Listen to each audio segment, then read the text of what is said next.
The guest on this episode of the Ocean Cruisers podcast is Captain Glenn Shephard from Below Deck Sailing Yacht. This is the third time Glenn has been a guest on the podcast talking about life on his Genoa Sailboat, which is a full-time cruiser aboard currently sailing around the Med. We have a chat about his year cruising in Turkey, Croatia and Greece, and some updates on the television show that he does work on Below Deck, and also reflect on some times we've caught up this year in Greece and the States. Glenn has been a skipper at the Odyssey Sailing Festival twice now and will be coming back for a third time. If you'd like to come sailing with Captain Glenn for a week in the BVI in April, you now can. Glenn will be taking part in the Odyssey Sailing Festival as a skipper in April of 2025, and he will be at the helm of a brand new Lagoon 51 from Navigare. The cabin space is now available for sale for the festival. We have 12 catamarans in total. For those who don't know, this is basically the best week of sailing of the year, with legendary skippers from all over the world leading the flotilla and the party.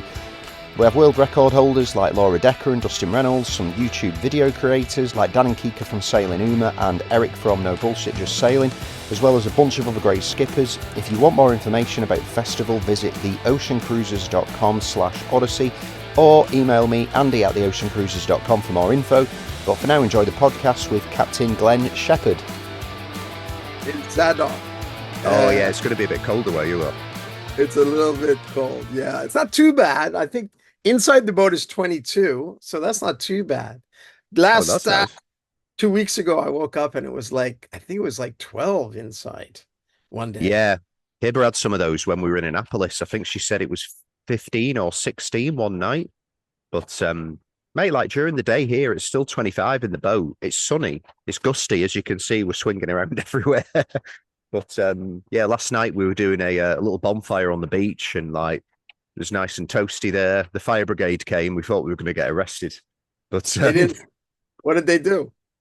they just came down and they were like, "Oh, what are you doing?" And we were like, "Oh, sorry." We just, like there was two massive fire trucks turned up, and we were like, "Oh, sorry, we just made a little fire. Like it was just to keep our feet warm." And they were like, "Oh, okay, that's very illegal around here." And we were just like, "Oh, we're really sorry, we didn't know." And they just said, "Okay, have a good night. Just put some water over it."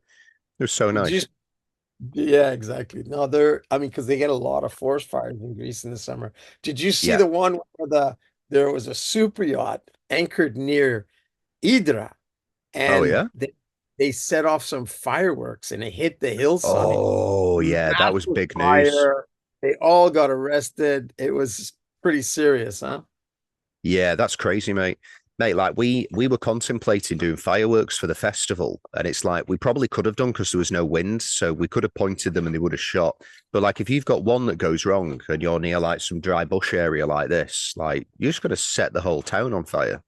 Exactly. It did. No, I think those guys got in a lot of trouble. Well, they got arrested, didn't they? I think the captain got arrested. Some, if not all, the crew got arrested. I think even the guests were in trouble, because I don't know. No way. But yeah, you got to be super careful with any kind of fire in Greece, especially in the summer, Yeah, well, the fire department officer that came down, we said, we were just like, listen, it was a tiny little thing, and we do fires all the time because we live on boats. And he was like, oh, no problem. He said, just wait till December. December is no problem because everything's wet. So I was like, okay, fine. Exactly. Yeah, if it was Spain, I'm pretty sure we would have been arrested and sent to jail for for doing that, or fined at least. They take that stuff seriously. I can remember I think it was in Corfu many years ago, and there were tons you could see all the forest fires in the hills, huh? Yeah. Yeah. Well, which one is it that they evacuated? They evacuated the full island last year. It wasn't Corfu. It was in the I remember hearing about that. I don't remember which one it was, though. Can't remember which one it was, but it was one where most of the like the Brits and Germans and the French go on holiday. And Right. yeah, they evacuated the full island. It happens every year, mate. It's when we were anchored here, like 3 months ago, and it wasn't that long ago. No, it was just before the festival, and it was literally there. I see here. Yeah, it started right at the side of the water. It burned through two houses, not down because they're made of stone, but it burned through two houses, and yeah, within about 3 minutes of me noticing that it flamed up, like there was about 4 fire engines there, and the guys are just running straight into it. Like they had these suits on and they were just running straight through the flames. It was nuts. Crazy. Yeah, they're well prepared for it. But yeah, it's just so dry, like in the summers here. So Yeah. yeah, need to be So careful. dry and so hot, and then if you have a decent breeze, once it starts, the breeze really fans the flames, right? Yeah, yeah. Well, that's when we met in Denia, which I think was in like October, I think it was. Just before that is when I came back from an Atlantic crossing, and our entire the mountain that we live on, basically in Malaga at the time, that whole thing set on fire, and our whole estate was getting evacuated. We were just sat in the backyard and we were just looking up. We were like, well, there's no point leaving yet. We may as just wait for the fire to come a bit further down. But it's the Yeah. same over there, and that was like somebody played a prank in town, and like I think this set like a bin on fire, and like literally like hundreds of square miles just burned. It was crazy. Yeah, I mean, once those, bits of flaming stuff and, because hot air rises, it Mm, goes up. If the ember is still burning when it touches down, bang, yeah, it that's sets it. everything else up. So Yeah, it's pretty nuts. Right, cool. mate. Let's just do a bit of a catch up for everyone who's going to be listening, because we're in a different country every time we do one of these. But you're in Croatia now, anyway. I'm in Croatia. We just rocked up to Zadar last night. We were in Split. We spent a lot of time in Split. We left the boat in Split for the Odyssey Sailing Festival. We found a Yeah, good place near Trogir, actually, yeah, a bit west of Split. But in and out of there, Annapolis show, the sailing festival, it's been couple busy. other. It's been busy, and so we spent a lot of time around Split area, which we love. It's beautiful. And now we're starting to work our way north. We're getting ready to wrap it up. I guess we've only got about another week left of our season. Yeah. So we're headed towards Venice, but we might actually end up in a place called Monfalcone, which is Okay. Not heard of that. by the yeah, it's by the airport in Trieste. And Right.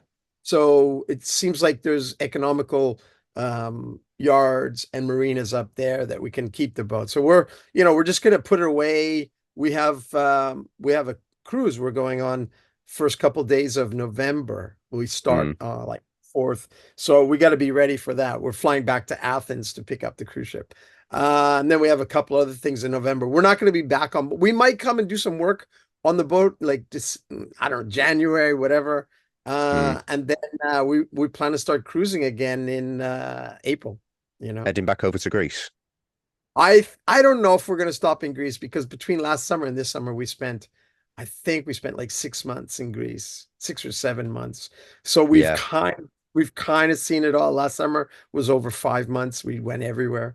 This summer we were only supposed to pass through on our way to Croatia. We ended up Mm. spending, I think, 6 weeks. We were waiting for anchor chain. We got new Yeah. stainless chill chain from Chromox and a new anchor from Ultramarine. So we were waiting to get that all together and get it installed, which was very important. We love it.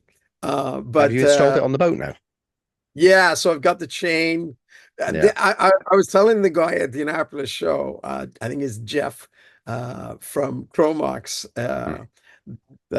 I love everything about the chain and the anchor. The only thing is it's so beautiful, it makes the rest of the boat look like shit.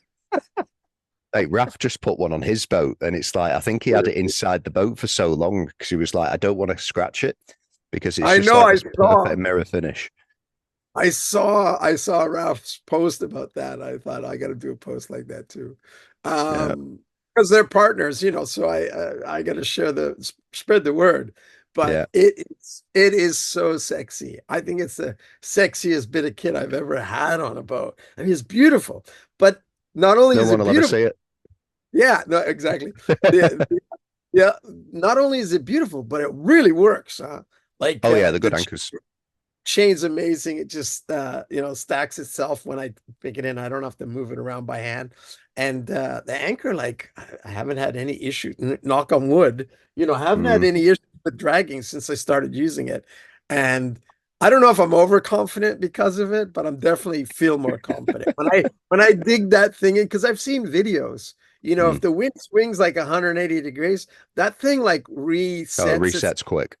within like a meter, just Yeah, yeah. because of the curve, the weight in the tip, the lead and all that. So yeah, I love it. I love it.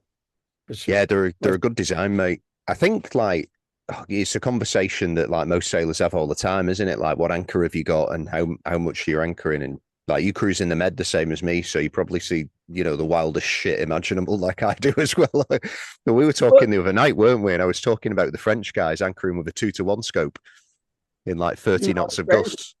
It's crazy. Yeah, When you think about it, like my boat is a reasonable amount of money, it's like 150 grand. But it's like a house.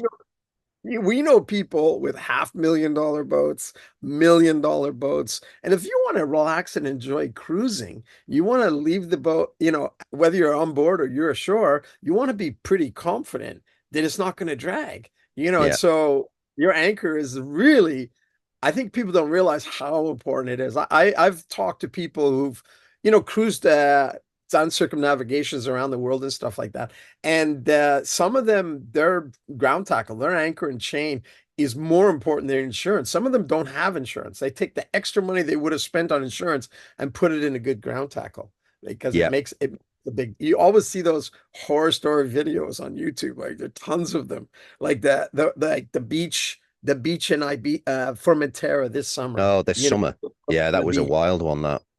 The one in what you call it, Girolata, west coast of Corsica last summer. I mean, Yeah, these are yeah. insane events, right? They're not just a thunderstorm, they're more than that. Well, that one in And Corsica, that was like 90 to 100 knots, just like pretty much out of nowhere. It caught quite a lot of people out. out of nothing, some boats survived it. Probably the ones that had good, Good a good anchors. anchor and the right scope out. And Yeah, some of yeah, the guys, I guess, I don't want to disparage the charters. I think they're great. I love seeing them out there having fun. But some of them don't really understand the concept of anchoring. They'll anchor in a dodgy way and not enough. Like mm, you were saying, the guys the other night, they don't like 2-to-1 scope. Dude, yeah, yeah. I'm always putting as much out as I can. I'm in 4 meters now, and I think I have like 40 meters, 40 meters. Why not? If you've got the room, why not? If you've got the swing room, there's nobody else around me. Yeah, And I chatted with the cat. There was, because I came in late last night. Well, not late. It was but it was after dark. And there was a cat right where I wanted to go. So I went over, I could see him shining a light. So I went over and chatted with him. I was like, mm, where's your anchor? He says, over there about 40 meters. And I'm like, okay, well, I'm just going to go beyond that and drop mine. And I always, if I can, especially when it's light like this, I always anchor towards shore. I always anchor towards the danger so yeah, that any other wind is blowing me away from the danger. yeah. Blowing And you I out. feel like I've got everything set towards shore in case there is a thunderstorm, because thunderstorms, you can get the wind from anywhere. You don't Yeah, know where it's come from, right? And it can change during the storm, 180 degrees during the storm. yeah, So that's the thing that's going to catch people out. I mean, forecasted wind is different. You got to respect that too. But thunderstorm mm, is a surprise. How much and which direction is always a surprise, right? yeah. Then how far around is it going to start swinging you? Well, mate, that's another reason why, like, one of the types of anchors that we've got, like a mantis or a Rockner or a ultramarine, is so important because it's like how long it takes them to reset. It's like some anchors you can get a great, like some of the old school ones, but they don't reset. You do a 180 and it's not going to grab. It'll just It continue can to take drag. a while. And if it picks something up or it's some weed nearby, you try to drop in sand whenever you can. But if the wind turns and you're dragging the anchor sideways and it gets to weed, that's it, Yeah, man. then It's you're ruined. just going to drag slowly across the top of the weed, right? So stuff like that's really important. I forget, I was just going to say something. I was talking to somebody recently about it. Oh yeah, I had a long talk with Ultramarine, because we're partners, saw them Mm. at the Annapolis show, went in to thank them, blah, blah, blah. But they have that little tray full of sand and Yeah, well, they do the all the experiments. mini anchors on the chain. Yeah, I yeah, love playing with that. But yeah, he was showing me that, and I didn't realize all the thought that had gone into the ultramarine anchor. yeah, The biggest thing about it is it's not a plow. The plow is, it wants to dig in and it's pushing. They call it a spade, and there is a company named Spade. I don't know if they're doing much now, but it's the same concept where it's, I guess, concave. So it's yeah. packing the dirt more and On more on top. top of it. instead of pushing through it. And you could feel the difference, you know. He Mm. had mini replicas, and it was, you could feel a big difference. And that alone gives me extra confidence, knowing that it's that style, you know. Yeah. Man, they've done really well. Like the Halberg Rassi are putting ultramarine on all of their boats now as standard. Um, it's crazy in the Med because there's so many charter boats here. It's like you see like 50-foot lagoons and they've got like 30-kilo deltas on them. And you're like, if the wind picks up, unless you've got like 5 or 6 scope out, they're just going to start flying around. And they do. Like you see them dragging everywhere. No enormous amount of windage, Yeah. so yeah, yeah, you always have to keep that in mind when you're picking a spot. Like, it's pretty obvious when you see a charter boat. You can, the equipment that's on board is kind of Mhm. standardized. Yeah. Whereas if you see a cruising boat, they got all kinds of gear, that they're not going to. Yeah. Yeah. Yeah, you're So somewhat more confident, mate. The only trouble I've got is like I know I will not drag because like I've been caught out in tight anchorages with like a free scope out with my anchor, uh-huh. and I've been fine, like up to 50, 60 knots, no problem. So like in a mud bottom, so I know it's absolutely great. Yeah. But it's just dealing with the other boats that are around, and it's not always charter boats. It's sometimes like motorboats or super yachts or your cruisers even. But And they could be cruisers. They could be cruisers that yeah, have yeah, been doing it for a while, but they have bad habits, and yeah. they've been doing it wrong for a while. So yeah, there's nothing guaranteed, you know. Yeah. Well, mate, there was another one in an anchorage around here. That was a French cruiser as well. And me and there was another catamaran. We just had the perfect distance between us, like 17 meters of depth. I had about 65 to 70 meters of chain out. I think 70 meters. He did as well. I spoke to him and I was like, this is going to be a great, secure, peaceful night's sleep. Like, yeah, and I knew he had a good anchor as well. I think he had an ultramarine actually on a big lagoon. And then we woke up in the morning. There was this other little mini French monohull just like right between us. I was like, why has this guy done this? Like, this is the perfect spot. Why is he doing? And I went over to him. I was like, do you not think you're anchored like in between two boats that are, perfectly distanced here, mate? And he was like, oh, no, this is fine. There's like 20 meters between my boat and your boat. I was like, yeah, that's not that much. And he was like, all right, how much chain have you got out? And I was like, 70 meters. How much have you got out? And he was like, oh, I've got 40 and 20 meters of water. This is another 2-to-1, dude. And I was like, well, okay, do you not see that being a problem? He was like, well, I think 70 meters in 20 meters of water is a problem. I was like, oh my God, where do I start? I know, So I didn't. I know. It's crazy. You know what I was thinking the other day would be good if somebody could come up with a way that a boat could, and I don't know how you would do it. I mean, that's the real trick, is once you've anchored, be able to display on your boat I know, the wouldn't it be nice? the distance and direction of your anchor from your boat. Yeah. It would have to be digital, some kind of little screen, and it's not going to be any use at all unless everybody adopts it. But when you go in and anchor, we anchored near Split. There was a blow coming. And we went and tucked in behind Split. It was a shallow patch, like 4.5, 5 meters, sandy, and there were a lot of boats there. But when you're getting ready to anchor and the blow hasn't started, so it's Mm. meant to be, 25, 30 from the southeast. But when you get there, it's, like 10 from the northwest. So you have no Yeah, yeah. clue where everyone Where else is. everyone's anchor is. But you put yourself a long distance away, but with the proper amount of scope out, if that guy's anchor is actually towards you instead of, you know what I mean? It's now Yeah, yeah. downwind, upwind. So it'd be great if there was a way you could do it. I don't know how, maybe Could be connected into your AIS somehow. exactly what I'm I don't thinking. know, but that'd be the way to do it.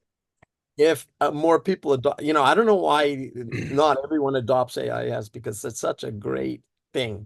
Oh, mate, that one. When I meet cruisers that don't have like transceivers on their boat, I'm like, you selfish bastards. You need to get a transceiver on your boat, especially if you're cruising properly. Like, you need to let other boats know where you are at night. It's important. Dude, I was at the show and I was talking to digital yacht, Oh, right? digital yacht. Yeah, they do good stuff.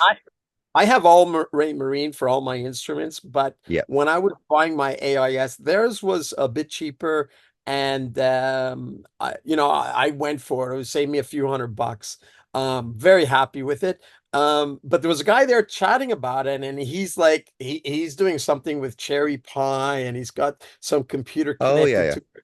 and all this stuff. And it was like, and he only has the receiver. And I'm like, dude, you should really get the transponder or transceiver, because a little boat, and he was like on a, like a 10-meter boat or something, right? Mm. Even less, 9 meter. I'm saying you want the big ships to see you, Yeah, because that's the important thing. a small plastic boat doesn't have a big return on radar. And if Mm. they don't see you visually, they don't see you on radar, they have no clue that you're there. But if you've got your AIS on and it's transmitting, they get it instantly on their screen, on their radar screen, and their AIS on their chart plotter. So being seen on a small boat is super important. Yeah, yeah. You know, for me, I would definitely have AIS, transponder, whatever that class A, class B, whatever, the one that makes sure that it's sending and receiving, right? So important. Mate, it's hugely important. And the thing is, they're not expensive now. Like there's another company that make one. I can't remember the name of it, but it's in a radio, so it's a handheld radio that has actually got a transceiver in it. Really? Yeah, it's by where's my radio? ICOM? Not Yes, ICOM. yeah, Icon. Yeah. I They have do it. seen some where they have the little screen on the, the LCD screen, and it's Yeah, showing AIS. I didn't know they were transponders or transceivers, but yeah, I'm sure they are. I mean, it's great for coming into an anchorage. Like last night, I could see that cat was where I wanted to go, you Yeah, know. But then, a lot of smaller boats don't have I think you can buy them for like 400 or 500 bucks. yeah. That's all Even they if cost. they're stronger, easily less than $1,000. Yeah. And I don't, I would have them on, if I had a charter company, I would absolutely have them on every charter boat, because Well, you can mate, keep, you all of the know? ones that we just did for the festival in Greece, none of those had AIS on. I think a couple of them did. One of them had a radar, but most of them didn't. Yeah, I mean, it's crazy to not have AIS in a boat in this day and age. I can Yeah. remember when AIS came out, I was already in the industry, Mm. and I mean, for coal rigs, you were discouraged from chatting with other boats. You're just meant to follow the rules. And then when AIS came out or became more readily available, then they kind of said, well, listen, if you can identify the boat positively and you want to do like a starboard to starboard on a meeting situation, something like that, they didn't condone it, but they allowed it, because a Yeah. lot of people want to go starboard to starboard, right? Because you got a slight offset the Mm. opposite way. And so they're calling people, but they're speaking to a boat 50 miles away, and they're making an agreement to break the rules with a guy 50 miles away and the guy right in front of them. They're not talking to that guy. You know what I Yeah, yeah, mean? very true. They're describing the vessel, but without a AIS and a really Yeah, you good pair can't of, see where they're going. you don't know the name of that boat coming straight at you. Yeah. Now you do. So yeah. Yeah. That's literally the difference. Oh, it's so useful. Yeah, it's definitely one of those things I'd just say is crucial. Especially if you're going to be out there cruising or doing like any type of passages.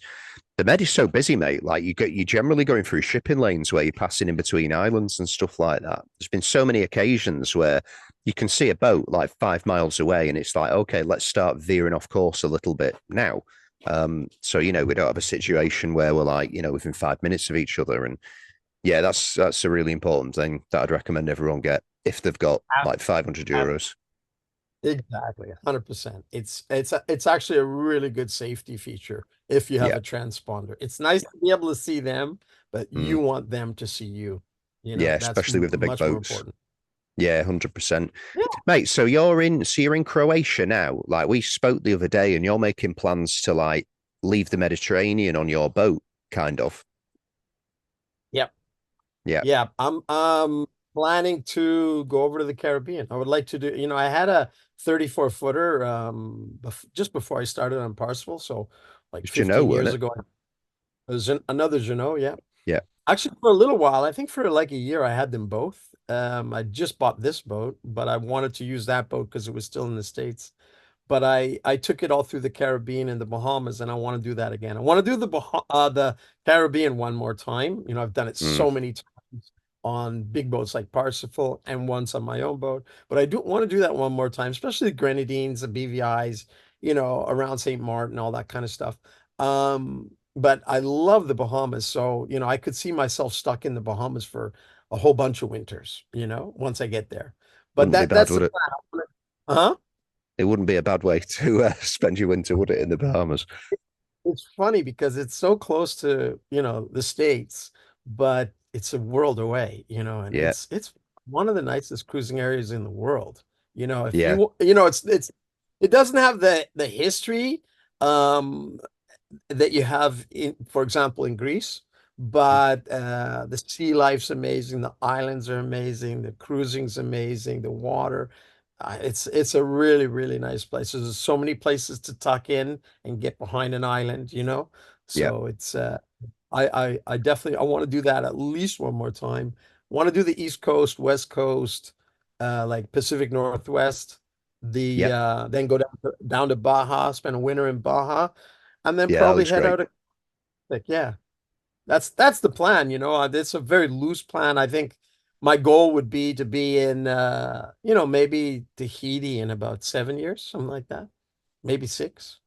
Probably about the same for us, actually. I think we'd probably be looking. Mate, we were on Google Maps the other day, like we were sat in the cockpit, just like watching some, I think it was documentaries about like ancient civilizations or something, and they were talking about some of these islands in the Pacific that are now, they've sunk because the ocean levels have raised a lot.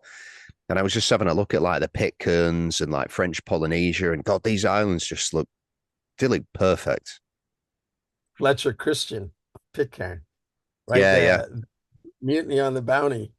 yeah, Yeah, yeah, it's still there's only like 2 family names on that island. They're all descendants of Fletcher Christian and a few other guys, right, that were there. yeah. It's cool So history. yeah, that would be. Yeah, it's a very remote island too, huh? Mm. That one is especially very remote. I think the next island over is Rapa Nui, Easter Island. It's like you're way far from Yeah, everything. I'd like to go You know, there as well, but it doesn't look like there's many places you can actually stay on your boat, and like you're in a no, it's protected anchorage there, which is disappointing. I'd like to spend a couple of weeks just walking around and looking at all those crazy monuments that they've got. yeah, the MOAs or whatever they're called. Yeah, Yeah, very, very. I'll get out there. I don't know if I'll fly or take a ferry or whatever. I don't know if I'll go there on my own boat because, like you said, there's even on Pitcairn, there's no anchorage, right? There's no bay. no, It's open, roadstead or whatever. It's you have to, it's a long way to get there. And then when you get there, you're super reliant on the weather and the swell, because it's right in the middle of nowhere.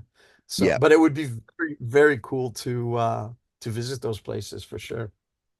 Yeah, I'm definitely looking forward to all that. Mate, I think when we cross, like we might just head straight over to the Bahamas because like the Caribbean's pretty. I've been to a lot of the islands and stuff on holidays and sailed around a bunch of them, but like I think we might cross the Atlantic and just go straight to the Bahamas. Yeah, you could do that for sure. I mean, Just head I north a bit. want to. Yeah, I want to go back through the Grenadines and take, they just got hit hard by that hurricane. I can't Beryl, was it? Or the one Yeah, yeah. Massive. Carriacou. But and I don't know how bad, I know Carriacou was devastated. Some of the other islands that were hit pretty hard. But there's a lot to see there, the Tobago Keys and all of that stuff. It's very cool. I really enjoyed it the last time I was there. So yeah, I do want to see the Caribbean one more time. And this, the first time I did it, I didn't have a lot of money. Now I've got a little more of a cruising kitty, so I can take my time and Mm. uh soak it all in. So, but yeah, I'll be anxious to get to the Bahamas also. Yeah. Well, I might meet you there, mate, in 7 years. You sound like you might spend 3 years there, so might meet up there as well. Mate, let's just mention, before I forget, you're going to do the Odyssey Sailing Festival in the BVI again in April. That's going to be cool. That's right. I'm really looking forward to that. The last one we just did now in out of Athens in the Saronic Islands was amazing. It was so much Oh, it was fun. great, mate. Yeah, I've That, done 2 now. Of course, I did the one in the BVI's in December. yeah, Uh, and yeah, no, I'm looking forward to it already. It's going to be great. yeah, Matt, I'm looking forward to doing the BVI again, but not having like fucking 40 knots on the nose every time we want to go sailing. Like the weather was brutal last Time- time we were there. I can't, it's funny. I was thinking about it after the fact, and I was like, what the hell were we out there doing out there in like 30, 35 knots? And it Yeah, it wasn't, was it nuts. wasn't quite that when we started, but when we ran around the corner by Yeah, Beef, it was really starting to kick up. yeah, That's a good thing about the BVIs is that even if the wind is quite strong, you get a lot of chop, but you don't get any really big swell because, in what is it, the Francis Drake Passage, it's pretty yeah. well protected, especially from the trades. But it's still challenging. But it was great. You know, we had that one day that was quite strong, and the rest of it was pretty benign. You know, we had some good Yeah. sailing. It wasn't anything crazy except for that one day. I think we broke our furling line or something like that on that day, you know. Well, I that think we're day when you, yeah, it was your furling line. Yeah, you broke your yeah. furling. Well, so on that day when we headed round, and we actually did a raft up on that night as well. That was when we all moored up to the dock, which was a really good night. Your boat was in the middle. So Eric blew out a winch. It just Yeah, popped. I remember. Everything just went out inside. We had a couple of sails blow out. We had a number of halyards. We had some of the like some people, they put like a stainless steel on top of the halyard for the for like the head sail. I don't know why some Uh, people do that, but they put like an eye on there. We had a couple of those blow out. Yeah, it was terrible weather, and we didn't get to go to Anegada either. That was the idea. We wanted to do an upwind sail to Anegada. I've never, no, I think not going in those circumstances was the right call for sure because it would Oh yeah, not have been. But I've never been to Anagata and I was really looking forward to then, you know, but yeah, next time, some yeah. point in the future, I go there on my boat, I'll definitely go and visit, you know, hang out for a few days. Yeah, well, that looks like a nice spot where you can actually anchor as well. Apparently, they've got like the best lobster in the world. I don't know if that's true, but everyone says it's like incredible lobster there. So yeah, that's a good reason to go. Exactly. Yeah, so that'll be nice. That's on the 1st of April. Um, yeah, the boat show, mate. That's another thing I wanted to have a chat with you about. This is the first time you went to the Annapolis Boat Show, and it was a fairly busy few days, wasn't it? It's crazy, you know, because the coolest thing about Annapolis Boat Show is I think it's one of the only shows in the world, one of the big ones, where it's exclusively sailboats. Yeah, You know, and I go to a lot of boat shows. I love them, but you know, just the way the world works and people are so busy that it's a lot of motor yachts and a lot of people buy motor yachts because they don't have that much time to use their boat and they want it when they get there on their boat, they want to get to the next little island or anchorage fast. So they're, you know, it's a bit hectic that whole thing. Whereas yeah, cruisers and sailors, we kind of like take our time, you know, we're happy to go 6, 7 knots instead of like 22, you know. yeah. Um, Wait out. yeah, exactly. And so being at that show where it's just all sailboats equipment is you know something really special. So it was a lot of fun, but because it's you know boaters and people who like sailboats, there are a lot of people who have seen the show Below Deck Sailing Yacht. And so Yeah, most of them. yeah, yeah, that's you know, so I was you know getting stopped for selfies regularly. You know, I mean, I've been to some boat shows and you get recognized, of course, but there it's amplified, I think, because it's all pretty much sailors. You know, Yeah, so yeah, but it was a blast. I had so much fun, like doing the Cruisers Awards, calling it like doing the yeah. That was International good. Cruisers Award. That was a good laugh. I was a little bit nervous, but I you know I Oh, thought you it did went well. great, mate. Yeah, Yeah, you Colin did. and I we wrote all those jokes that afternoon, you know, like he's Yeah, like, we put something together for this awards. And I'm like, okay, well, I'll come over. So I went over to his place. He was staying at Jeff's place, closer to Mm. the show. And so we went over there and we were cracking each other up, just trying to write stuff, you know, but it's Mate, you did funny. really well. Hibber was watching it on the boat because we did like the interviews before it started, and then I did that fundraiser like during the middle of it, and It was amazing. yeah, you both did really well at that. It was hilarious. It was fantastic. It was just the jokes were like just on the boundary of being like, "Ooh," but then you'd laugh at the end, and that's perfect. That's exactly what you want.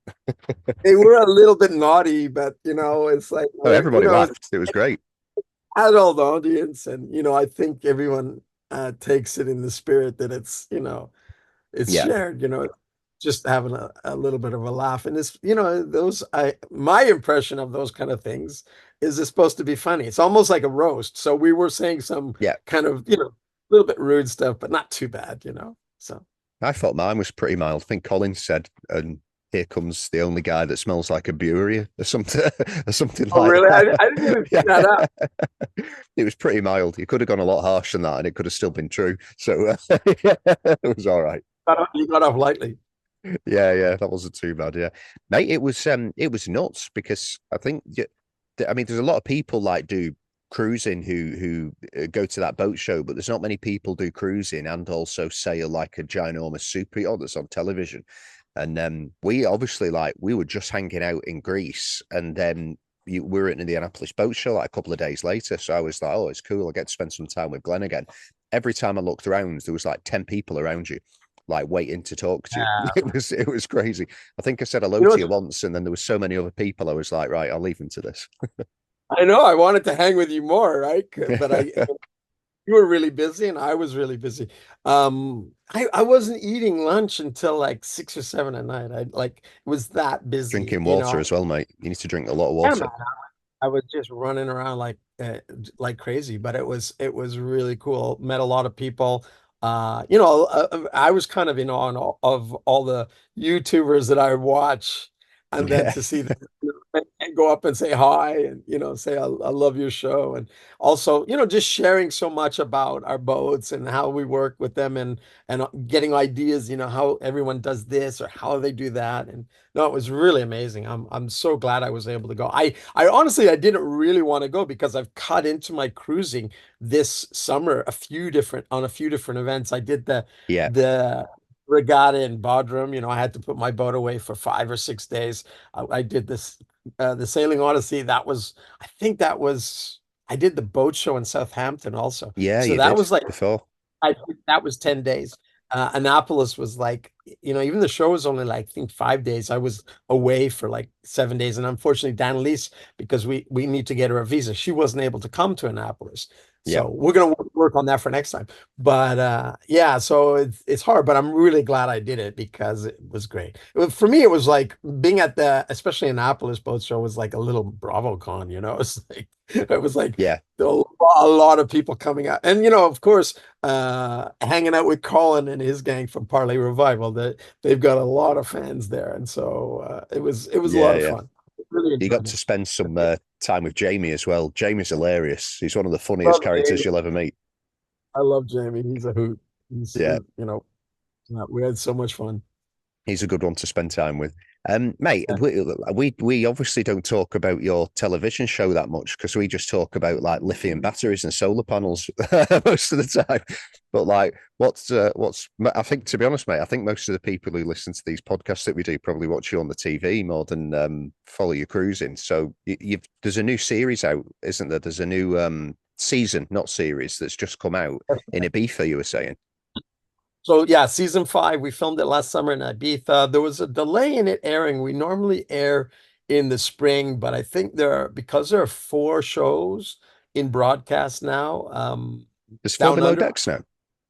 Yeah, well, there were 5, but Oh. Down Under Adventure were started to be, the whole world is going like Netflix. It's all about streaming. So NBC said, okay, we've got Bravo, we've got all our different channels, but we need our own streaming service. So they came up with Peacock, right? Which is like Netflix, like NBC's Netflix. And when you open a streaming service, you need content. You need all these shows on there. Some of them are reruns from the broadcast stuff. But so they said that's when they kicked off with Down Under and Adventure. And What's Down On? Is that in Australia? Yeah, Down Under was I think they've done 2 or 3 seasons now. And both of them were in. Oh, yeah, I haven't seen a lot. I met the captain at BravoCon a couple times. Right. That's all about Down Under, and then there was one about adventure that they filmed in Norway, but they only did 1 season.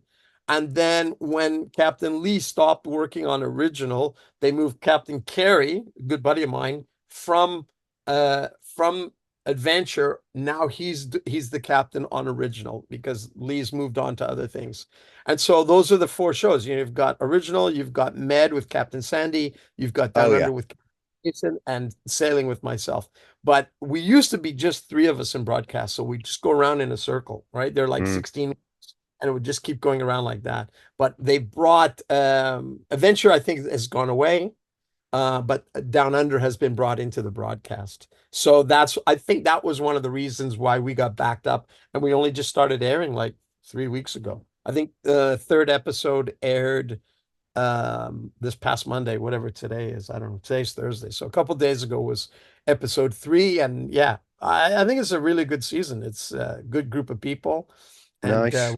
on Ibiza, it's like Good party, cruising ground. great cruising ground, party capital of the world. Nightclubs, day Yeah. club, all that kind of stuff. You got Formentera, you got all around Ibiza. Did you You know, take Parsifal to Formentera? yeah, no, we've done that quite a few times. It's a Yeah. popular area. I mean, some of the beaches in Formentera, you feel like you're in the Caribbean or Oh, the Tahiti, man. Paradise, mate. Shallow, sandy bottom, beautiful turquoise water. Yeah. Formentera is really nice because it's a long, skinny island, Yeah. and it's just outside of the main port of Ibiza, not far away. Yeah. And regardless of where the wind or the swell is coming from, you can tuck in on either side of the Yeah. island. You've always got flat water. So no, it's a fantastic cruising ground. Yeah. Yeah, mate, I love the east side of Formentera. So obviously on the west you've got like Formentera Port, Yeah. and you've got the big, which actually is annoying to, well, Parsifal, you won't know it, but in a smaller boat, the ferry wakes are just like throwing all the cruising boats around all day. On the other side, you've got that little town which is like tucked in, and the beaches there are stunning. It's so nice. Yeah, they're kind of down in the corner. Yeah, Down, yeah, exactly. I've anchored down there. Beautiful water also. Yeah, the whole yeah. thing. I love Ibiza. I had, pardon me, I had this boat there like I think about 5.5 years ago. And Oh, nice. yeah, I went all the way around. Some amazing, amazing spots in Ibiza for sure. Yeah, it's gorgeous. That's really nice. Oh, I might try and watch that one because it'll be a cruising ground that we're pretty familiar with. Um, yeah, we were with Parsifal on anchor last year around there, but I don't think you were on the boat. I think it was after you filmed from the sounds of it. Yeah, I was there the winter before last. And then I came back for the, 2 to 3 months, I guess 2.5 months of the show, mostly Mm, just the show. And then right after the show wrapped, I handed back to the other captain and was straight back to Greece on this boat. And just, yeah, anytime I can be cruising on this boat, that's my preference. yeah. Yeah, trade it in for the smaller one, mate. You've done quite a lot of cruising over the past 2 years. Like you've definitely spent more time on your own boat than you have working on the big super yacht because you've done the TV show stuff, but then apart from that, you've mostly just been cruising around on your own boat. Eh? Exactly. So we filmed where, so I started rotation. Instead of being full time, there were two captains. Yeah, And I started that at the end, when we finished filming, I guess it was season 3 in Menorca. So, right. and I had time off before that, you know, because the boat wasn't busy. She was in the yard getting ready for the summer. I took some time off. I had quite a bit of holiday built up. So I did some cruising around Majorca. And then after that, I did some cruising around Menorca right after we filmed there, which was really cool because Very nice. we got all these amazing anchorages with the show, of course. Mm. But then going back on your own boat at your own pace is really nice. Plus, with Menorca, like the best anchorages, you need a small boat with a shallow draft to actually get into them as well. You couldn't do it on your big boat. No, exactly. We went into Fornells on Parsifal. We went into a few You places, went but into Fornells on Parsifal. yeah, dude. We No went. way. You watched that season, which I guess is two seasons ago now. Um, yeah, we went in there once just because it's such a beautiful location. But Oh, it's this gorgeous. Yeah, it's gorgeous. The second time we went in there, we made a decision to move the boat up there before charter, start the charter there, bring the guests on board by. There's no dock big enough for us in Fornells, but No. bring the guests on board by tender, and we end up doing the whole charter there because it was really bad weather around. But it's full protection, like Yeah. 360. So we actually did a charter there, and they wanted to go sailing, and there's not enough room for sailing inside the bay. Not with that though. Tons of little boats there. And we wanted to go sailing. We didn't actually get to go sailing with them, but we had little dinghies on board and stuff like that. Mm. But yeah, it was you get the Mistral and it blows straight onto the north coast of Menorca, and it Yeah. can it can get really horrible outside. But inside the bay, perfect, flat. I mean, there's chop, Yeah. There's no big but it's swelling. tiny. Yeah, it's a tiny chop. And Mate, I think, the mud there was soft. We oh, struggled. it's great. You see it on the show. We had 2 times 180 meters with 500 kilo anchors on the end of it, and Mm, we dragged like 20 yeah. meters. It's crazy because the mud, it's good mud on a small boat, but with that much windage on Parsifal, yeah, we were dragging. It was like 35, 40 knots for 2 days, So Yeah.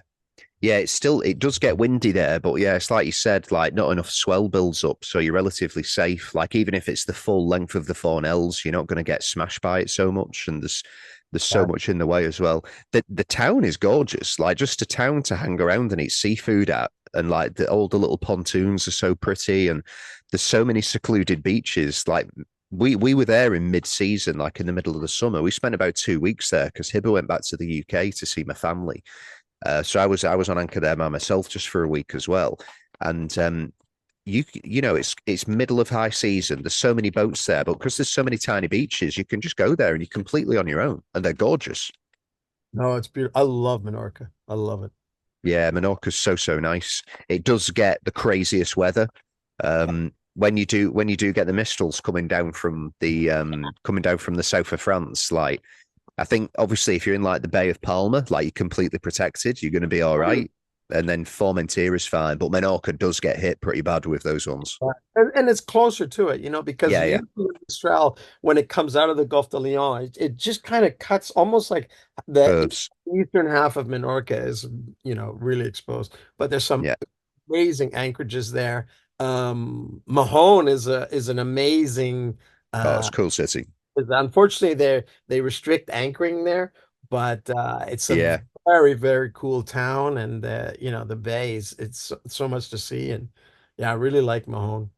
yeah, it's gorgeous, mate. Even look, so just at the start of the summer when we were talking about where to anchor up in Menorca, you spent a lot more time there than me, so you were helping me out. There was two last anchorages which you were saying in the Bay of Mahon you could anchor at, and then when we went there, they'd put the buoys up with like no mooring on them, so Yeah, they're all gone now.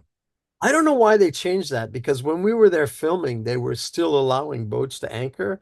Yeah, And maybe pressure from the marinas. They don't want people anchoring when they can have them in the marinas. I don't really understand it, because it's one of those few places. I mean, it's one of the best natural harbors in the Mediterranean. it's one Uh, of the deepest as well, as isn't it? Like the deepest natural harbor in the Med or something like that. I'm it sure that could, I'm sure that's I'm what it not is, deep, but I mean, it's extensive. or the And largest maybe, yeah, and to visit town, the only place that let you anchor now is just in front of the fort, which is two which or is three crazy. miles from town. You know what I mean? Yeah, It's a long tender ride. But that is the busiest, most insane anchorages that I've ever been in my life. I'm pretty sure it ever will be. You know, the first time we went into there, we just came back off passage from like Sardinia, and we went through that channel at night. oh Now, my if God. you've never been through that channel before and you're going through at night on a 54 boat and it's windy, that is frightening because there's Yeah, rock like yeah. both sides of you. It's pretty small. And our his Israeli mate Ari, he guided us in. He was like, "Listen, it's tight this anchorage, so I'm going to show you where to anchor." We were like, "Okay, all right." So he came out in his tender through the channel and guided us down. Mate, we dropped anchor, and I'm not joking. If I took a run up, I could have halyard swung onto like all the other boats around us, like the one in front, the one at the sides. There was like 5 meters between all the boats. It was crazy. You don't get a good night's rest like that. No, no. That tight anchorages like that are okay if it's medium to strong, steady breeze. Yeah, But from once one the wind direction. drops and the boats can just turn whichever way, you're Oh, gonna be everyone you're hits. gonna be bumping into the next boat. Yeah. So yeah, I don't know why it's like that. They should set a designated anchorage in there. There's tons of marinas, and they're not crazy prices, but some people just want to anchor. Well, It's mate, for my boat, so to moor up on the quay wall there, which is it's not med mooring actually. I think they've actually got mooring lines there. Is that correct? You don't drop your anchor to go Yeah, on the quay wall. yeah, when I was there, we went into the one that was the municipal one right next to the marina that's kind of on the corner. Yes. So Yeah, I you know can what you go mean. in and you're just at the beginning of town. There's a Yeah. marina on the corner, and then just around the side is I think it's Ports IB, which is Ports Islas Baleares, right? Which is, Yeah. and they're usually quite reasonable. I think we paid like 35 when we were there like 4 years ago, so it wasn't too bad. Right. So this past year at the start of the season when we cruised through, for our boat, it was 120 a night I hope there. that doesn't mean the prices are going up, because it's a shame. Because who wants to spend $120 a night to stay on their own boat? You know what I mean? Yeah, and mate, you're on a road that like I said to Hibber, I was like, okay, we're gonna have to anchor here, and we'll take the dinghy up, and it's all right because we've got an outboard with the petrol tank, so we can go for a long time. But she was like, oh, can we not go in town? I was like, I'm not spending 120 euros a night to park there on a main road when it's like 8 in Greece, like literally 8 euros in some places in Greece. That's the problem with Greece, is it ruins the rest of the med for you, because It's too Greece good. is so amazing. It's so reasonable. But I think all these places that are jacking up these prices, I think it's going to bite them in the ass eventually, because Yeah. charters, they don't care. You've got 8 or 10 people packed into a charter boat. They're only on board for a week. They've budgeted for it, and it ends up being, if you're spending $100 or $150, it's still only $15 a person or whatever, But for cruisers, It's too it's much. crazy. Like, unfortunately, Croatia is not cruiser friendly, you know? It's Yeah. I mean, we found a place near Split where we kept the boat when I was in Annapolis, and I think we were paying 65 a night, water and electricity included. That's expensive for Greece. It's not For a crazy, 42-foot boat, it's a lot. but everywhere else it's like 100, 120 a night. And Yeah. when we go to these places, we're here for months. Yeah. We're not here for a week, so it's for me, for cruisers, it's not sustainable. I think Yeah. everyone's just going to go to Greece, It's like, They've got it right, mate. I mean, the thing is, like, in Greece, they've obviously taken the attitude of, okay, we can either take money off these people and put it into like government marinas and then redistribute that money through the government, or we can just tell them to go to the local towns and go into the cafes and the bakeries and the ice cream shops and like just feed the families, basically. And it works. that's the problem with, Turkey. I mean, Turkey was ridiculous as far as marinas. Like, Yeah, it's in gone crazy. April in Bodrum, they wanted 250 in a night. In April. Yeah. I stayed in Porto Cervo in April, and it was like $30 in one of the Mm. watches marinas in Sardinia. But in Bodrum, they wanted 215. And it's like, I'm just tying my piece of plastic to your piece of concrete. Like, what are you Yeah. It's a car park, basically. right? It's like, and so it's just so ridiculous that you don't even think about doing it. Yeah. But and the only one making any money is the guy who owns that marina. So Owns the marina. when cruisers come to an area, like in cruises in Greece, they're keeping all those tavernas going, right? Because Oh, yeah. that 150 bucks you're not spending, you're going to go and have a nice meal, Yeah. and even in the marinas in Greece, it's like reasonable prices, 30, 40, $50 maybe. But that's not bad. And you do it every few days, and then you can get water, blah, blah, blah.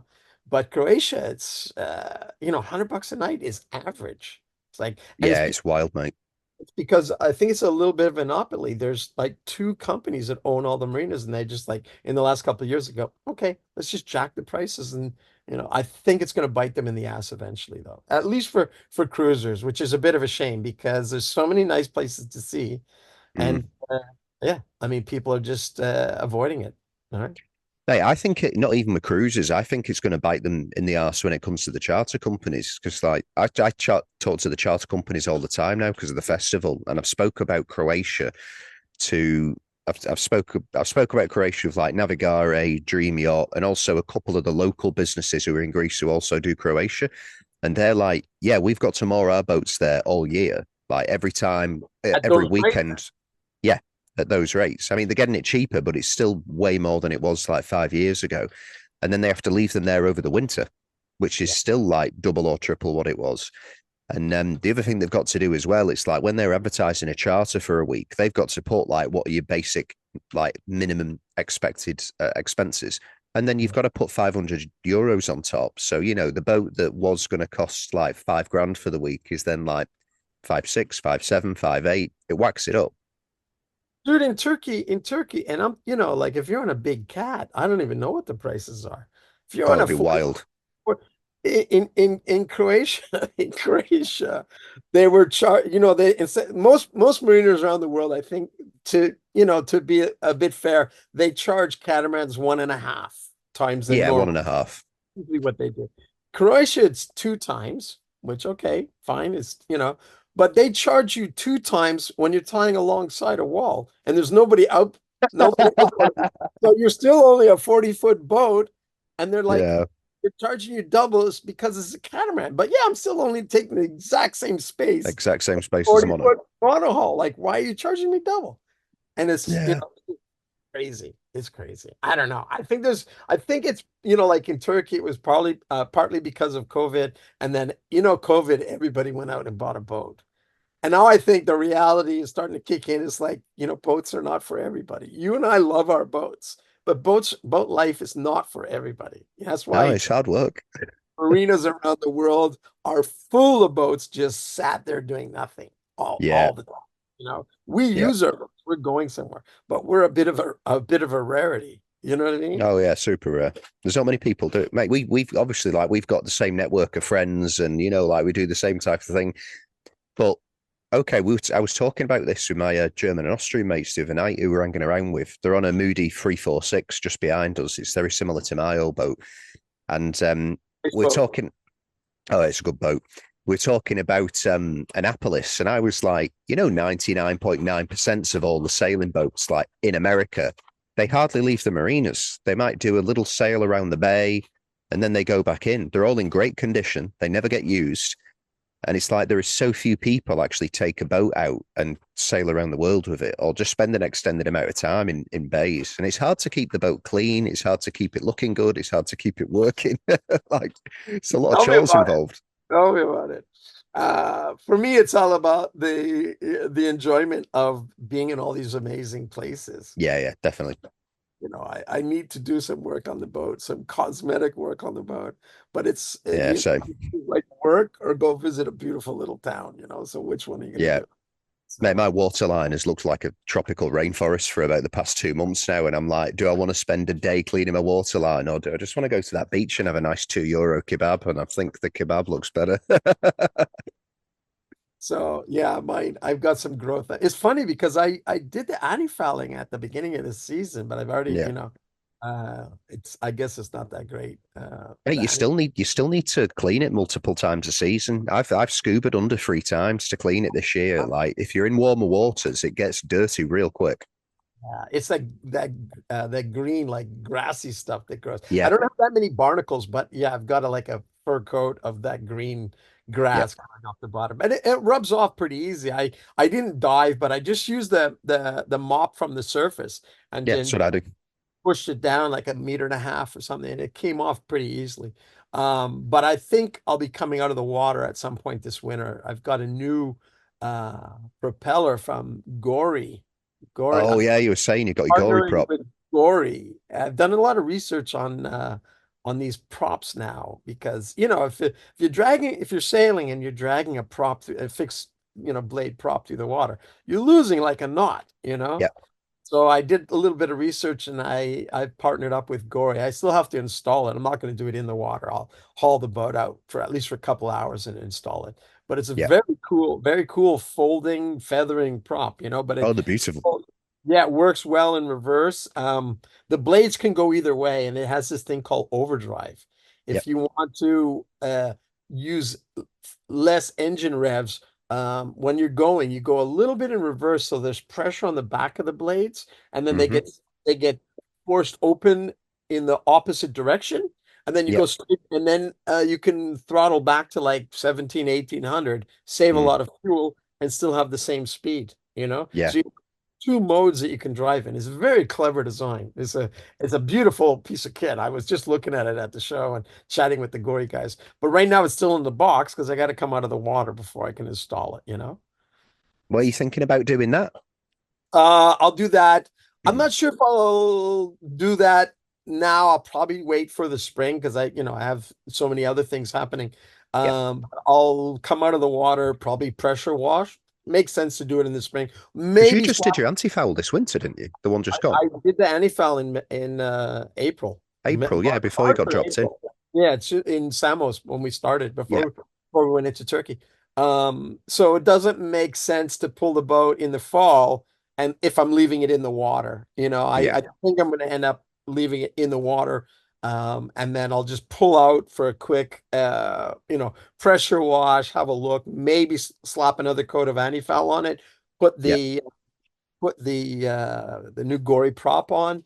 Uh, and I have a bow thruster, but that's a big project to install the bow thruster. I've got the tunnel, the big tunnel. Oh, yeah, you're doing the full tunnel. It's a quick bow thruster. Mhm. I don't need it, but it's something I want to have. So I don't know if Makes life easier. yeah, so when you need it, you really need Yeah, it. then you wish you needed it. Yeah.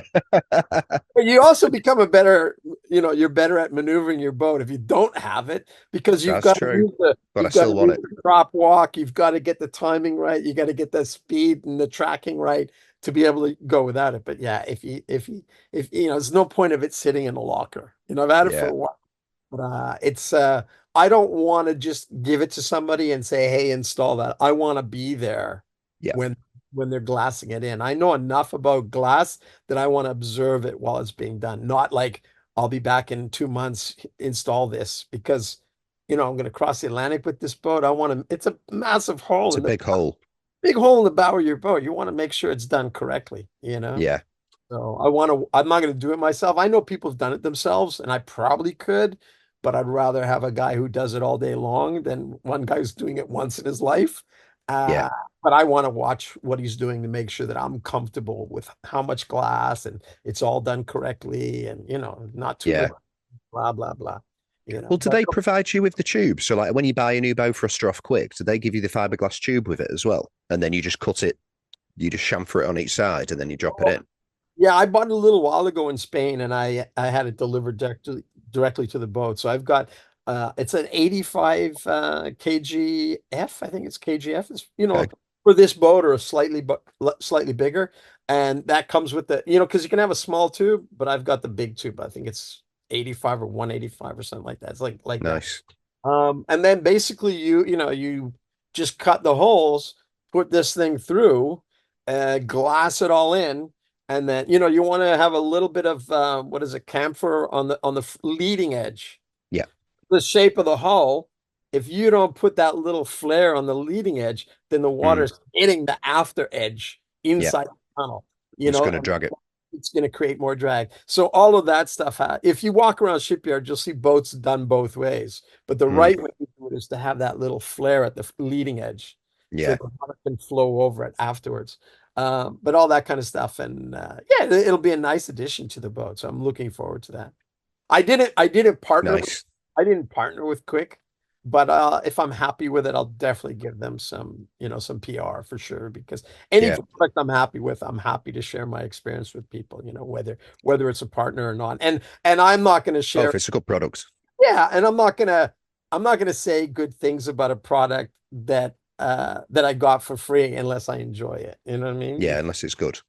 Unless it's good, I know the gory prop is going to be good because I've talked to so many people about it. I know the anchor's good, the chain's good, all that kind of stuff. I Yeah. really, I really love that stuff. All my Raymarine, for example, I've done some partnership with Raymarine. They've sent me some stuff, but I've been using their stuff for like 30 years, like Yeah. back when it was Auto Helm, and I love it. And especially recently, their stuff, the way they update the software on like Oh, the it's app, wicked, mate.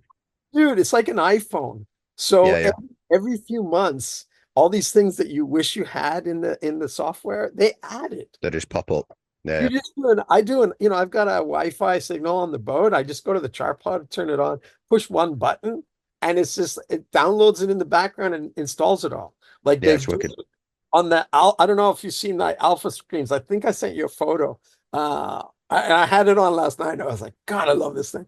But they've added what you call it, autopilot controls to the alpha screen. It's really cool. And To there's the alpha screens. yeah, so you can Oh, obviously no way. Yeah, so you have a normal instrument head to control the autopilot, right? That's part of the Yeah. system. But you can also control it on the Axiom, on the chart plotter. Yeah, on the main chart plotter. Yeah. Little slide out thing, and you can control it, which I do all the time. Yeah, I prefer that. Now on the alpha screens, they've just added that where you can control the autopilot on the alpha screen. So no matter where you're sitting, Oh, no way. And yeah, that's a software update. yeah, I'll send you some photos. I just tried it yesterday. And so and When did there's that update come online? Is that like very recent? like I think in the last week or two, I only just installed Oh, it. I need to look at that. Yeah. Do you have alpha screens? Oh, Yeah. you're gonna love this thing, dude. It's beautiful. I'll send you a Well, I've picture. I've got one on my other helm because I've got my autopilot on here. Then I got my chart plotter. But if I'm ever on the other helm, I then need to walk back over to my chart plotter to fix the autopilot. So yeah, I could use the other one. That's amazing. Exactly. So you can, I even have a remote control, but I never use it. I have a small handheld remote control for the Yeah, autopilot. It's got some of the data on it on a little LCD screen, but I hardly ever use that because I've got stuff everywhere. But yeah, so and it's cool because there's three different modes and mm, the screens look different and it's got all the correct information. So you have steer to heading, yeah, you also have steer to navigation, yeah, showing which you is good. showing you the road with the cross track air, showing you a little arrow, curving arrow that you're coming up to a waypoint. You're going to be changing course. Yeah, And it's also got steer to wind, yeah, and you can steer to. I haven't tried that yet, but you can steer to the apparent wind, true wind, and even your boat polars, so you yeah. can get get the maximum out of the wind by Mm. just going polar. So yeah, it's very, very cool.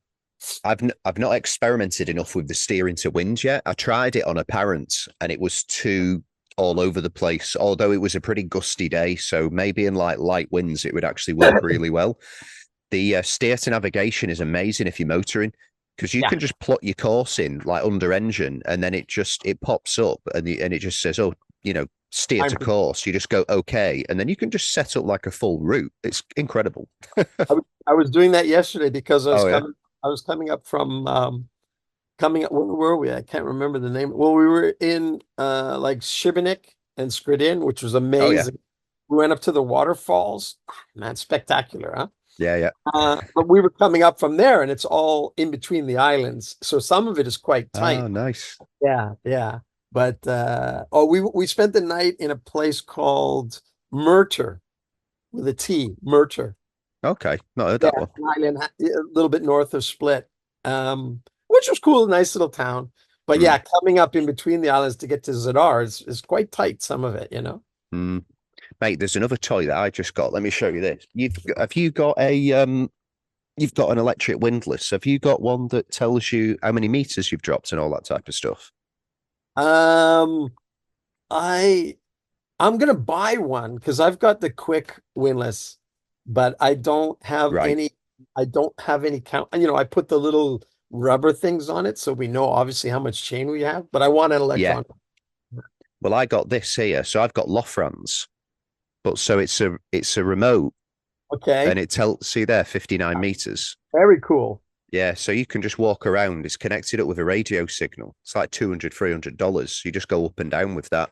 But it's great if you're on, especially if you're med mooring, because if you're at the helm and you're med mooring, you don't know how much chain you've actually got going out. That's incredible. It's so useful. Yeah, normally Dan Elise does the anchoring. Yeah, So I've got somebody up there, but occasionally there's a situation where I should anchor do it by myself, and that would be really useful to yeah. control it, but also to see how much you have out at a time. I don't know if you can see this, but Oh, is that that your camera? yeah, no, that's the photo I took last night. Oh, that's your setup. Oh man, you've got Yeah, so everything there. the one over here on the with all the blue dots, those blue squares are 1 degree starboard, 10 degrees starboard. Oh, no way. I took some pictures of it last night because I thought it was so cool. I think I Wow, had looks like a the Star Trek. radar. This looks Yeah, dude, amazing. it's amazing. I love it. I'll send you that photo. But and and that's not even like the radar is not even my main chart plotter. That's a secondary chart plotter. Yeah, But sometimes when the weather's bad, I like to sit in the companionway because you've got the Dodger over you and you're yeah, protected and having not having to look back. at the chart plotter to see what's going on. Yeah. That's why I've got two chart plotters in the cockpit, you know. But the Yeah. alpha Yeah. screens, you can see them, and there's so many different things you can put on the alphas, you know. I love Yeah. it. It's so Yeah. clever. They're brilliant, mate. So clever. Yeah, I'd love to be able to. I'd probably go for something exactly like what you've done, like just the companionway underneath the bimini, because then you can just sit under there, totally protected. You don't need to run back to check on like where your boat's heading or what the wind speed is or anything. It's just all right there. That'd be super useful. And then it also, you know, when like obviously if the weather's good, I'm at the back at the wheels. I got two wheels at the back after end of the table. And my chart plotter, I've got a nice 12 that Raymarine sent me. But it You've got it on swivels. a I've nav pod. Yeah, there you go. It put it swivels. on like stand strut nav. And so I can turn that around. But it's nice to have those ones above the companionway because no matter where you are in the cockpit, you can always see them, Yeah, you you can know? still see them. So it's perfect. It's perfect. Yeah, Really happy with it. And the cool thing is every couple months they I think they listen to what people have to say, what people want, because for a long time they didn't have distance to arrival. You know, yeah, ETA.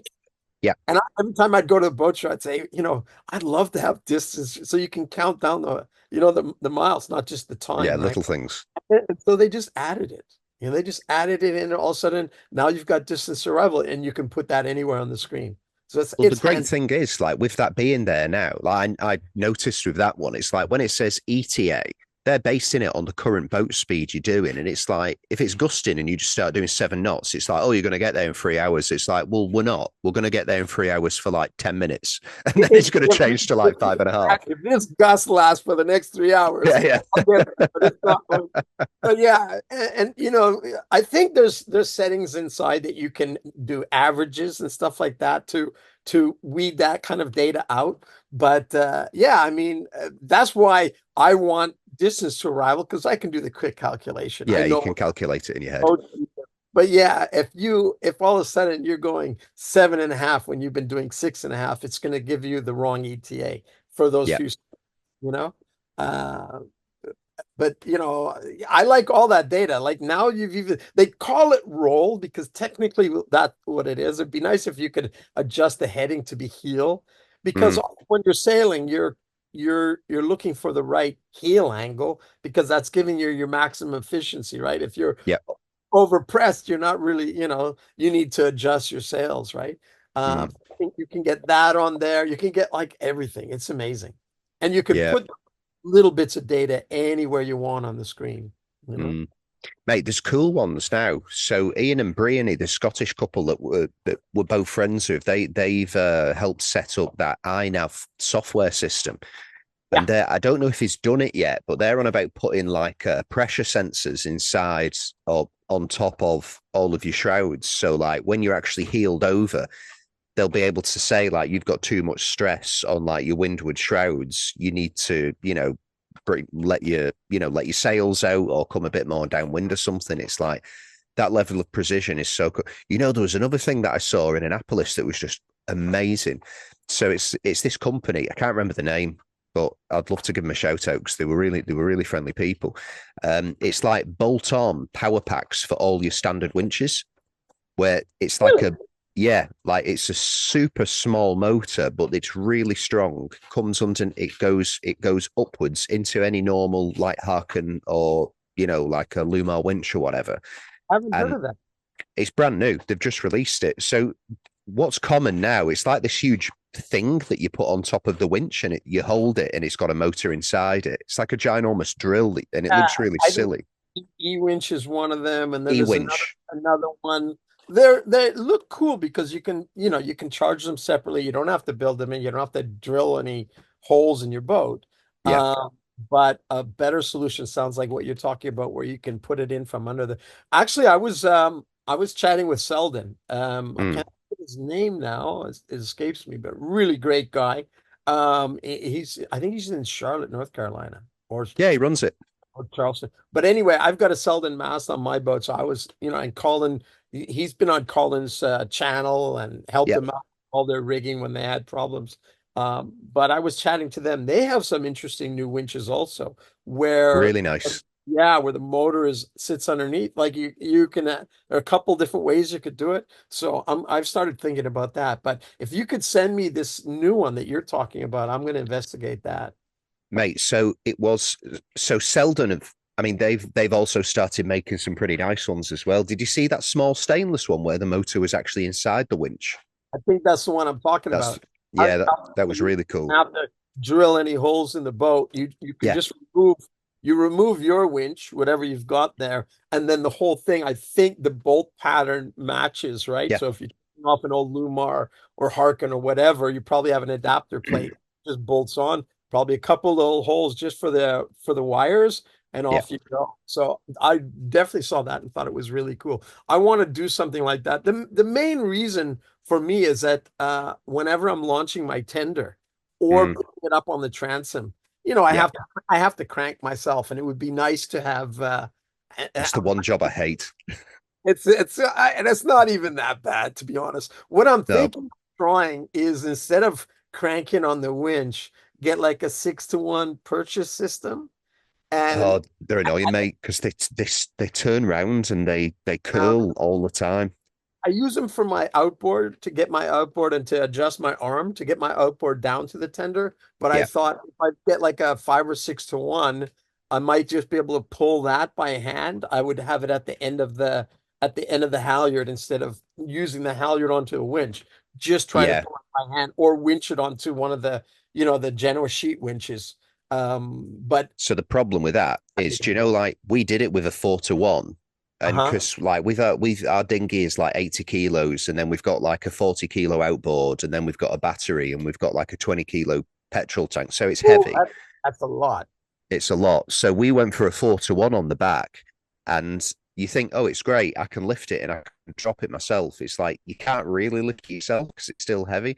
But the amount Uh, of cranks you have to put on that winch handle to make it move up like 2 inches is just nuts when you start doing a 4-to-1. You're yeah, there for like 15 minutes, like reeling it in. that's the downside for sure. So maybe the answer is an electric winch, just one electric winch on the house, because I Mate, just you can get a couple of electric motors off Amazon for like a couple $100 and to add just mount them somewhere.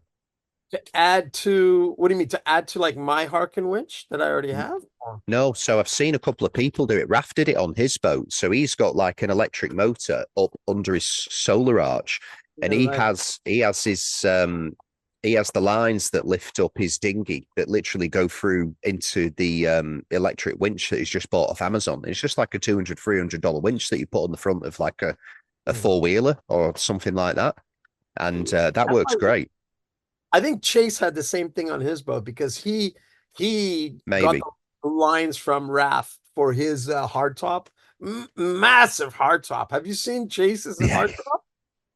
Dude, it Well, goes like, it's the same as Raff and Sash's. It's literally like the it's whole identical. outside. But it's which is great. You got tons of room for solar, which is fantastic. But Yeah. at least I can't remember on rafts, but on chases, it goes like 2 or 3 meters behind the transom. I mean, Yeah, it's it's huge. way out there. So your boat is not a 52 anymore. If they come in, No, no. they measure, that's going to be like a 56 in the Yeah, marina. yeah, definitely. Yeah, it's good Not though, mate. enough Having to all that hold it. solar. Yeah. It's nice that I'm gonna add some more solar. I think I'm gonna add another 800. I think I've got What are you going for? Like flexibles, or are you going to go for some solid ones on an arch or something? I have two solid ones that are longitudinal. No, they're Yeah, transverse on the top of the arch. And then I have two flexibles and forward of that. And then I'm thinking I'm gonna add four flexibles longitudinally, and I'll probably get like the nice. Renergies or something like that because they're not crazy expensive, 250 No, they're bucks. good as well. Yeah, and they have that 200-watt one, and I Yeah, probably put four of those. And I think that's gonna be enough. It's gonna be if I add 800, then I'll probably have about 1500. You oh know, gosh, that's plenty enough, mate. it's gonna be That's a load. the way we use the boat. We don't have Yeah. any. It's all about the fridge and watching movies at night on this TV. We're always watching Yeah, movies. on your 65-inch TV and your 42 Actually, foot only a boat. 43. I'm trying to figure Oh, out is how it? to get a 50 down here somewhere because I love big TVs. Just need to cut away your sofa and then you can get a bigger Right, TV. I might just do that. Try to get a 55 in there. But Yeah, the boat is set up for like a set projector. I have a projector on board, but I have to get the screen just the right size so it's not too much screwing around. But I like yeah. watching movies on a big screen. Who doesn't, right? Oh, it's wonderful, mate. I think Danny got quite a few ideas coming on our boat during the summer as well. Hibber was showing her around and showing her the washing machine and the dishwasher. So my Yeah. apologies for that. I think No, dude, it's not home.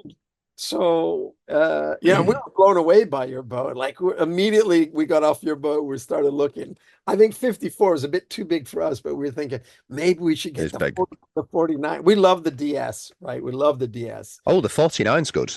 Yeah, that's what we're thinking about. The 49 is, it's basically the same boat as this 42, but just everything's a little bit bigger, Yeah, and it's a bit wider as well.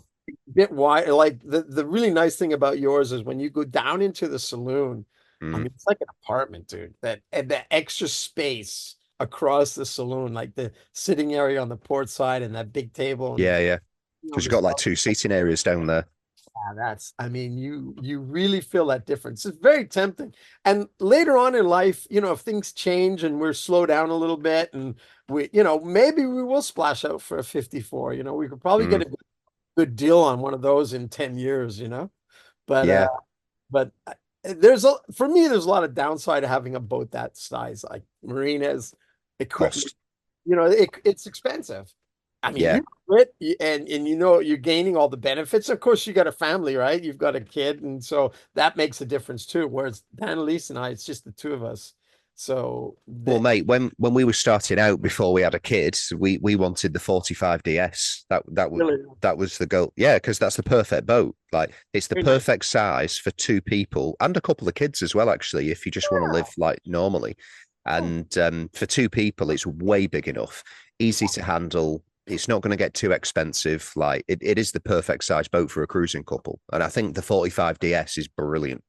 Yeah, I've seen it. I've been on board. It's basically the same as this, but like I Yeah. said, a little bit more in each space, right? You Yeah. got another, yeah. So it 40, so it's an extra meter longer, right? It's Yeah. 14 meters instead of 13 meters. So you get an extra foot in that cabin, extra foot in this cabin, extra Yeah. foot in the middle. Bit And more head height as well. yeah, I'm not too stressed about the head height. Yeah. That's my problem. Yeah. Yeah, I could do calisthenics in here. It's Yeah. It's not an issue. But no, we love this boat. Like and we love the concept of the DS. Yeah. So I think we're thinking if we get to Fiji, we'll probably sell this boat because I don't think I'll want to sail all the way back from Fiji. And I definitely want to do more sailing in the future in the Med because for me, the Med is the best place. All those Yeah. exotic places are great, but I could spend year after year after year after year in the Med. So we'll end up buying another DS back here in the future for sure. No, maybe go for the 45, mate, because it's not like crazy bigger than the one you've got, but it does like you do feel like you've gained size with it still. Exactly. So yeah, we're gonna look at. We even looked at the third. We saw 39. It doesn't have the big aft cabin. It's got a decent aft cabin, Mm. but it's very similar to this boat. Slightly smaller. It doesn't have the extra head up here. Yeah.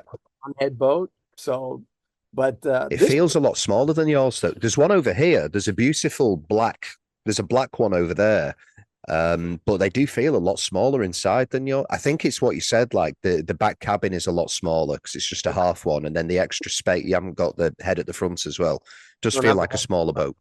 But if you're looking like if you want to be under 12 meters, that would be a good. I think that the 39 also is a good boat if you want to be because you've got that extra height, so you feel like you're in a bigger boat. Yeah. So I don't know. I think the DS line is such a great line. I love it. I love it. It's devastating. Have you been on the new Genoes, like in Annapolis? Did you go on any of those ones that they were I showing? did. I did. I went and had a look. Because they had a 39 there, but one of the 390s, actually, one of the new ones. Yeah, I think I went on the 410, which I think is a Oh, really. yeah, I do like the way you can walk from the wheel all the way up all the way round. the little Yeah, it's incline nice. rather than steps. You don't have Yeah. to step over it. That's kind of cool. But I'm not that keen on the interiors. I find that the interiors are a little bit too IKEA for me. I They're like not boaty. all the wood that we have in here. It's just a veneer. But Yeah. it's a little more traditional. For me, it's more pleasing to the eye. Hey, it's the tones. Like all of the new boats now, they're all doing them in like beach or like white oak and something. And it's like when you've got the original teak color like you have and what I've got, it feels like a boat when you walk into it. Whereas like the new ones, and they're obviously going open plan as well. Like some of them have got like an open plan forward cabin. Yeah. It With does doors. feel like a, yeah, with the big doors that open up, it does feel like a pop-up house rather than a boat inside. And I don't like that. I'm not that keen on them. And it's incredible too, because this boat brand new was 120. Okay, that's Yeah, 2000. that's nuts. It was actually, no, I'm sorry. It was 140 was the list price. I got it for 120 because I got a deal. Mm. Nowadays you want to buy a 42-foot brand new Jeanneau, you're talking best part of 500,000, you Yeah, I know? was going to say starting is going to be like way into the 300s, and that's for like your charter options. If your basic boat is going to be 375 and but Yeah, sail away, you're talking 450, 500. And that's for a Jeanneau. If you start yeah, to yeah. move up to other brands, that are more Oh, you're getting close upmarket, to a million.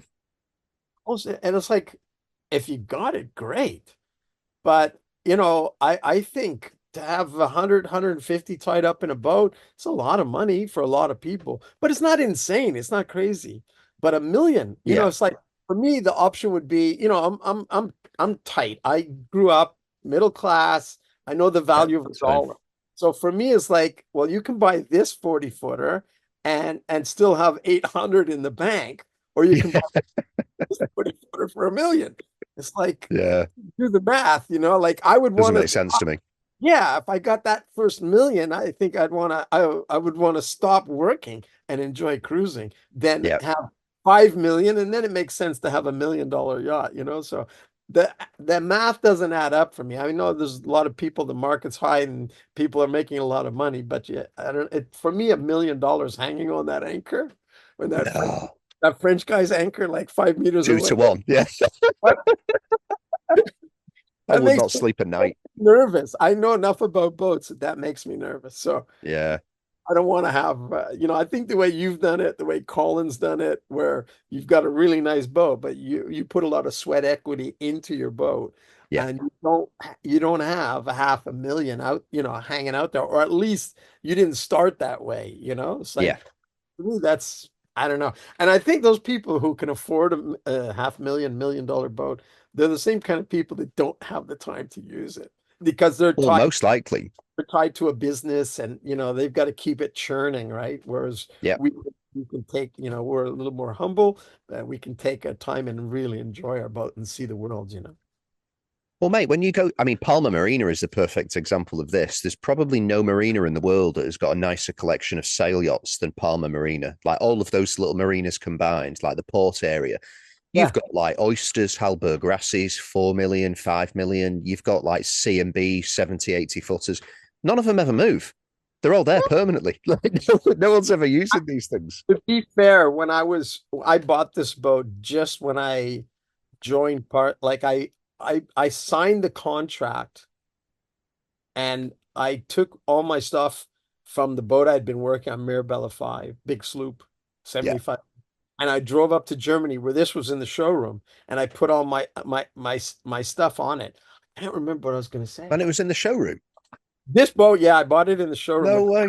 I left it because I still had the 34 in the States, and I wanted Yeah, to do yeah. so I left this boat in the showroom for like a year. No Then I way. then I had it delivered to the coast, which was part of the deal. And Yeah. I think she sat on the hard in the south of France, on the down near Perpignan, and she sat on the hard there for a year because and that was the thing I was going to say.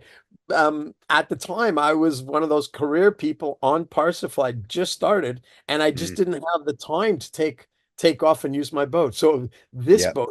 this boat, just like everybody else, sat in the marinas for years.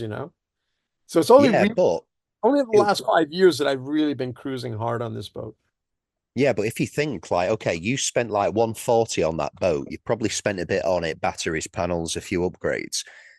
Like if you were to sit around and not have bought that boat for like 4 years, instead of putting 140, you would have had to spend like 250 to get it off the shelf. No, oh yeah, Yeah, 100%. yeah. So you I'm save glad money. I bought this boat when I did, because, and I also think for me, 2008, that era, or just before that, is the sweet spot to buy a Yeah, boat. Because yeah, you it got was good value for your money. well, it was just before the financial crisis. So all the companies were all everybody was making money. There's so much money flying around. So they could afford to invest in the boat and build a nice solid boat. But Mm, 2009, the whole world changed. I mean, we almost didn't get through that. yeah, It was really, really bad if you remember the financial crisis. And yeah, I so remember it. these companies that wanted to stay in business, they had no choice but to cut corners. So Mm, that's why you see a lot of the teak veneer changes to something less, less. It's a lot of white inside the boat. The mm, size of the rigging goes down one or two yeah, sides. way down. Quality of the hatches, like my hatches have aluminum base and aluminum frame around the plexiglass. The new Yeah, hatch is just a piece of plexiglass. yeah, just The sitting on gel hardware coat. mounted straight onto it. You Yeah, know, I and none don't. of them work. They all leak as well. Like these flat ones that like sit flush on the gel coat, like because as soon as that rubber wears down, you're not putting enough pressure on it to actually hold the water out. They've all got problems, mate. A new Jeanneau 64, which looks fantastic. If you were to just look at that boat, you'd be like, oh my god, that is stunning. Like the layout is incredible. It's back in the day, maybe they were overbuilt, and so they, had another look and said, we don't have to have 8 mil, we can go with 7 mil wire. But I would always rather have that extra buffer, Hey, if you're going to cut costs, like cutting costs on the rig is not the place where you want to cut costs, I think. Oh, so I love these new boats. They have some amazing ideas, right? And they all have this fold down transom swim platform. I think that's a great idea. There are all Yeah. kinds of really cool ideas like that. But I feel the quality of the build is not like it, maybe just I'm old school, but it's not like the boats in that era when this boat was built. I feel this boat's quite solid for General. It's maybe it's not a Swan, but Mm, still a really nice boat, and I yeah. think you can take this boat any, you know. Well, mate, the difference is it's like that was made in 2008. The charter market kind of went nuts in like 2012 to 2016. That's where it started getting, and that's when they started really mass producing. Like the amount they pop out per hull now is just insane. You're talking like 5, 6, 700 boats, like for Jeanneau, Beneteau, Lagoon, that type of stuff. They don't make boats for end users anymore. They make them for the charter companies. It's Um, all about charter. Everything's about yeah, charter. And yeah, when I was young and first got into boats, there were a lot of boats between, say, 28 foot and 40. Now there's hardly nothing. any. Yeah, yeah, So, now recently they've started to come down a little bit and start to build some, 35s and stuff like that. But it's yeah. everything. I don't know what it is that the market changed, the people changed, whatever. But like a 42 footer is a small boat now. Everything's much bigger, you know? Yeah. Well, if you think for a mono hull, if it's a 45-foot mono, Jeanneau make the best mono hull for a 45-footer now because it's got two cabins in the front, two cabins in the back, and they're all quite spacious. Um, so that's what they're going to go with. A charter company can charge a lot of extra money if 8 people can sleep in it instead of 6. And Um, the guests are keen because they're looking at they're fantasizing about this amazing trip they're going to take, and they've got all their buddies lined up to go. yeah, So they're looking at, okay, what's the total cost to charter the boat? Okay, there are 8 of us. Well, that's only X per person. So hey, that's a good deal. Let's go. And yeah, that's the whole thing. But I don't know about you. Colin is a little bit different the way Colin runs Parlay Revival, and I think it's awesome and it's great for his channel. But I don't want 6 other people around me all day, every day when I'm on yeah. off. He's got a lot of guests on board all the time. Yeah, and he's a very social guy, and it works for the show and everything. But I wouldn't do that. I could have maybe another couple on for like a week or two, but Yeah, I think it would drive me crazy. It's just the kind of person that I am, and at Dan Lee's, we just love our freedom. You yeah. It's know, chill out time, isn't it? a lot of time, and we meet a lot of we're social, we meet a lot of cruisers and hang out and chat and stuff like that. But yeah, I don't know if I could live on board this boat with another couple full time, or if there were another cabin, 6 of us here all the time. I don't think you Well, guys mate, it can would be because you're on like a 42-foot boat. So your standard charter boat for 42 foot would house 6 people and maybe 2 sleeping in the saloon as well. So you'd probably have 8 people on a boat of that size on charter. We see it all the time, right? We see Yeah. these charters, and sometimes you see like 8 guys on a 42 or 45 footer, right? There's no women on board because it's just the buddies are going for a holiday, and I'm sure they're having a Yeah. good time. But I look at it and I say to Annalise, it's like, I don't think that would be my holiday, you know? That'll be disgusting, actually. Seven other dudes all waiting for one or two heads. So Yeah. it's what is the expression? Horses for courses. Everyone likes something a little bit different, and I can see on a charter, you're only doing it for 1 week, and it lowers the cost by going with a whole bunch of people. But Yeah. we lower our cruising costs in a different way by anchoring, by not having a super expensive boat, stuff like that. Yeah. Yeah. But for us, it's the perfect lifestyle. It's very similar to your lifestyle. We don't have a kid on board, but other than that, it's very similar, right? A lot of anchoring and just chilling and going to see all these amazing places. Yeah. It's a great way to live, mate. It's so nice. And I think doing it cheap and doing it in a way in which it's comfortable to your own means, regardless of how much cash you've got in the bank, neither. It's always better to do stuff and feel like you're not overspending or you're not getting ripped off when you're doing it. It gives you a bit more satisfaction. It's like when you pay too much for a good steak. You're like, it was a good steak, but it was €40, so I'm pissed off about it. It's the same thing. And that's me. Yeah. Oh, yeah, I totally agree on that. Because I also, like I'm thinking about doing YouTube, and I think my focus would be showing people that you don't have to have a $500,000 45 footer to go and do Yeah. this. You want to do this, and you can do it for 100 grand. I mean, a lot of people can scratch together 100 grand, or they can take a mortgage, or work on their boat, whatever it is. For me, it's more feasible, more realistic that you'll be able to make that a reality. And I think a lot of people probably, when you go to a boat show now and you look at these prices, Oh, yeah.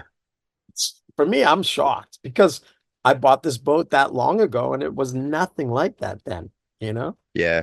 Man, at that boat show, I was walking, like I had a look. There was a Moody 49 DS, and it's a new Yeah. Moody. It's a Hans. It's not a real Moody. And I was walking around. I was like, well, this is nice. They've come up. Some stuff is ridiculous on it. Some stuff makes no sense, but they're trying to catch a tiny little market there. Yeah. But the thing was like 1.5 million, I think, by the time you added all the stuff on. And I was like, what the hell? What are we talking about here? I'm glad some people have that kind of money to spend on their boat. Yeah. That ain't me. I'm not spending 1.5 million on my boat. It's just like No, I'll get it when it's 20 years old. Yeah. That's when I'll buy it. 800 grand or whatever. No, Yeah. I don't know. I guess don't believe in having so much money tied up in your boat. But I No. guess, like I said, it's horses for courses. Some people have the means, and good for them. Good for them. And I just hope that they can retire and Stay on it. the number sustainable, and then get to enjoy it. Like, because at the end of the day, if you got a comfortable little boat, it's not about the boat, it's about all the amazing places you get to see.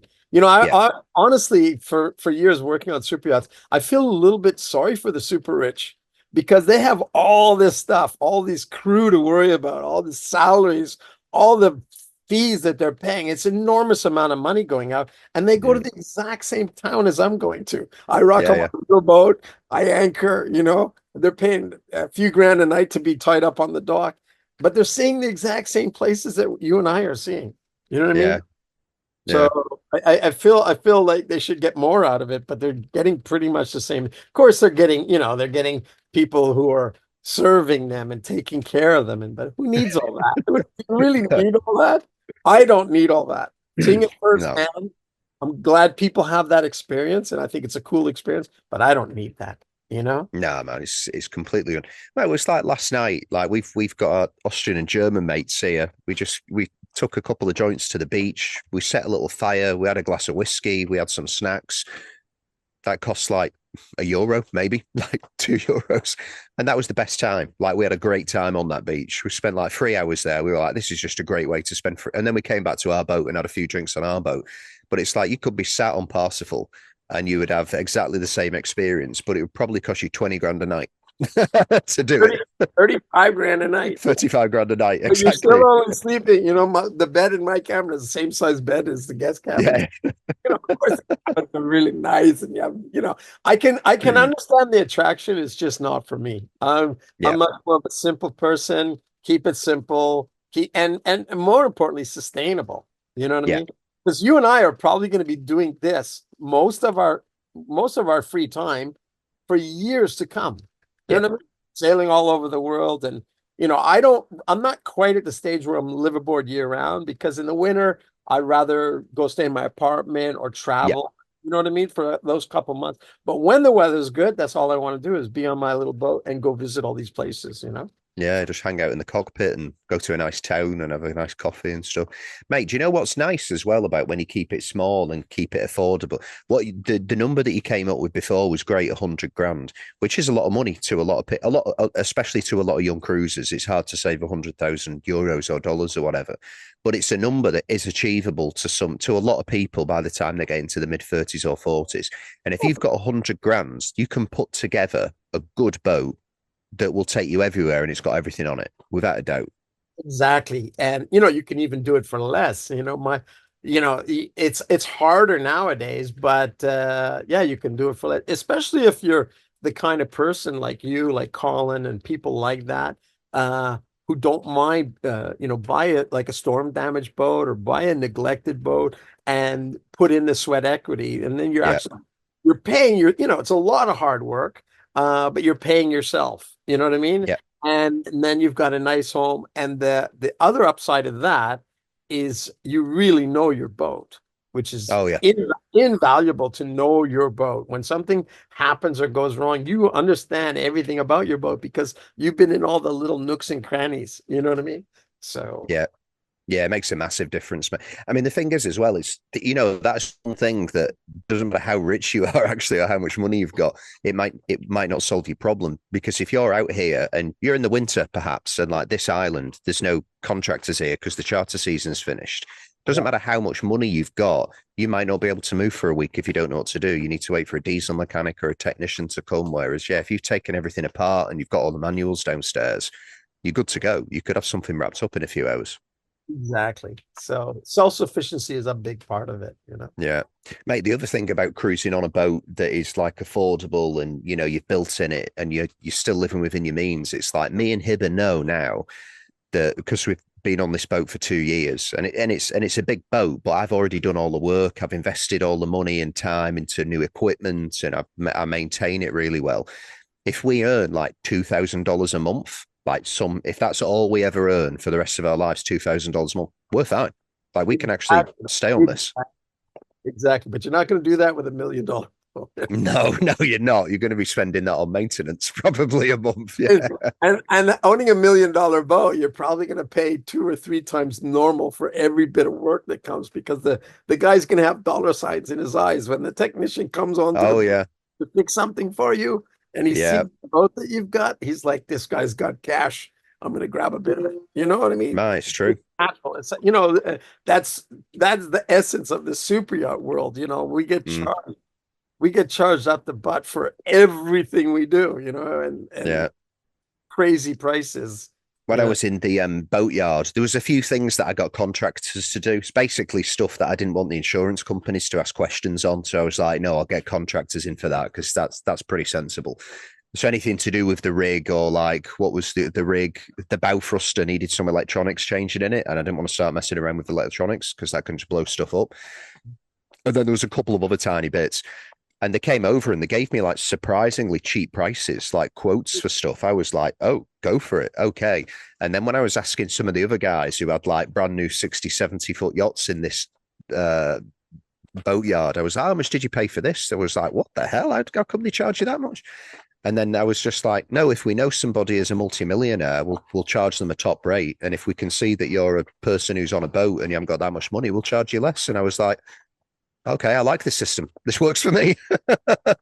Marco will bear, right? So yeah, they're like, that's my point. Going back to what we're talking about is like, you can do this. You don't have to.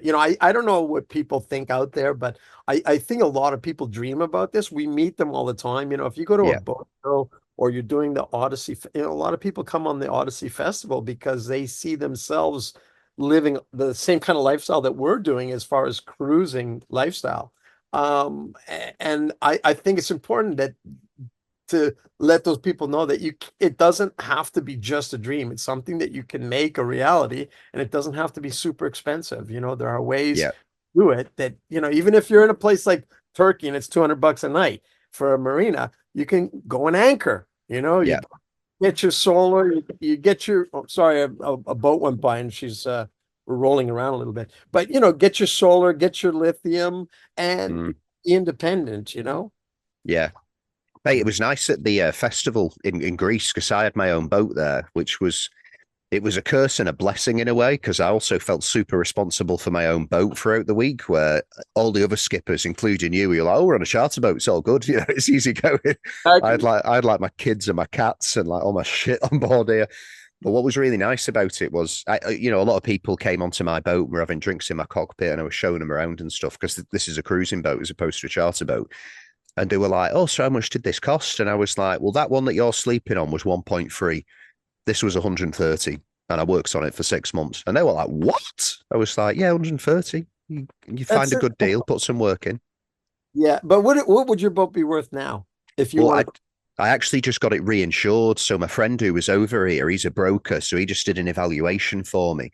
He said if it was in the Med, it'll be 220, and if I took it over to America, I could probably get 280 euros. So yeah, I've if I sold this boat next week, I would make money on it.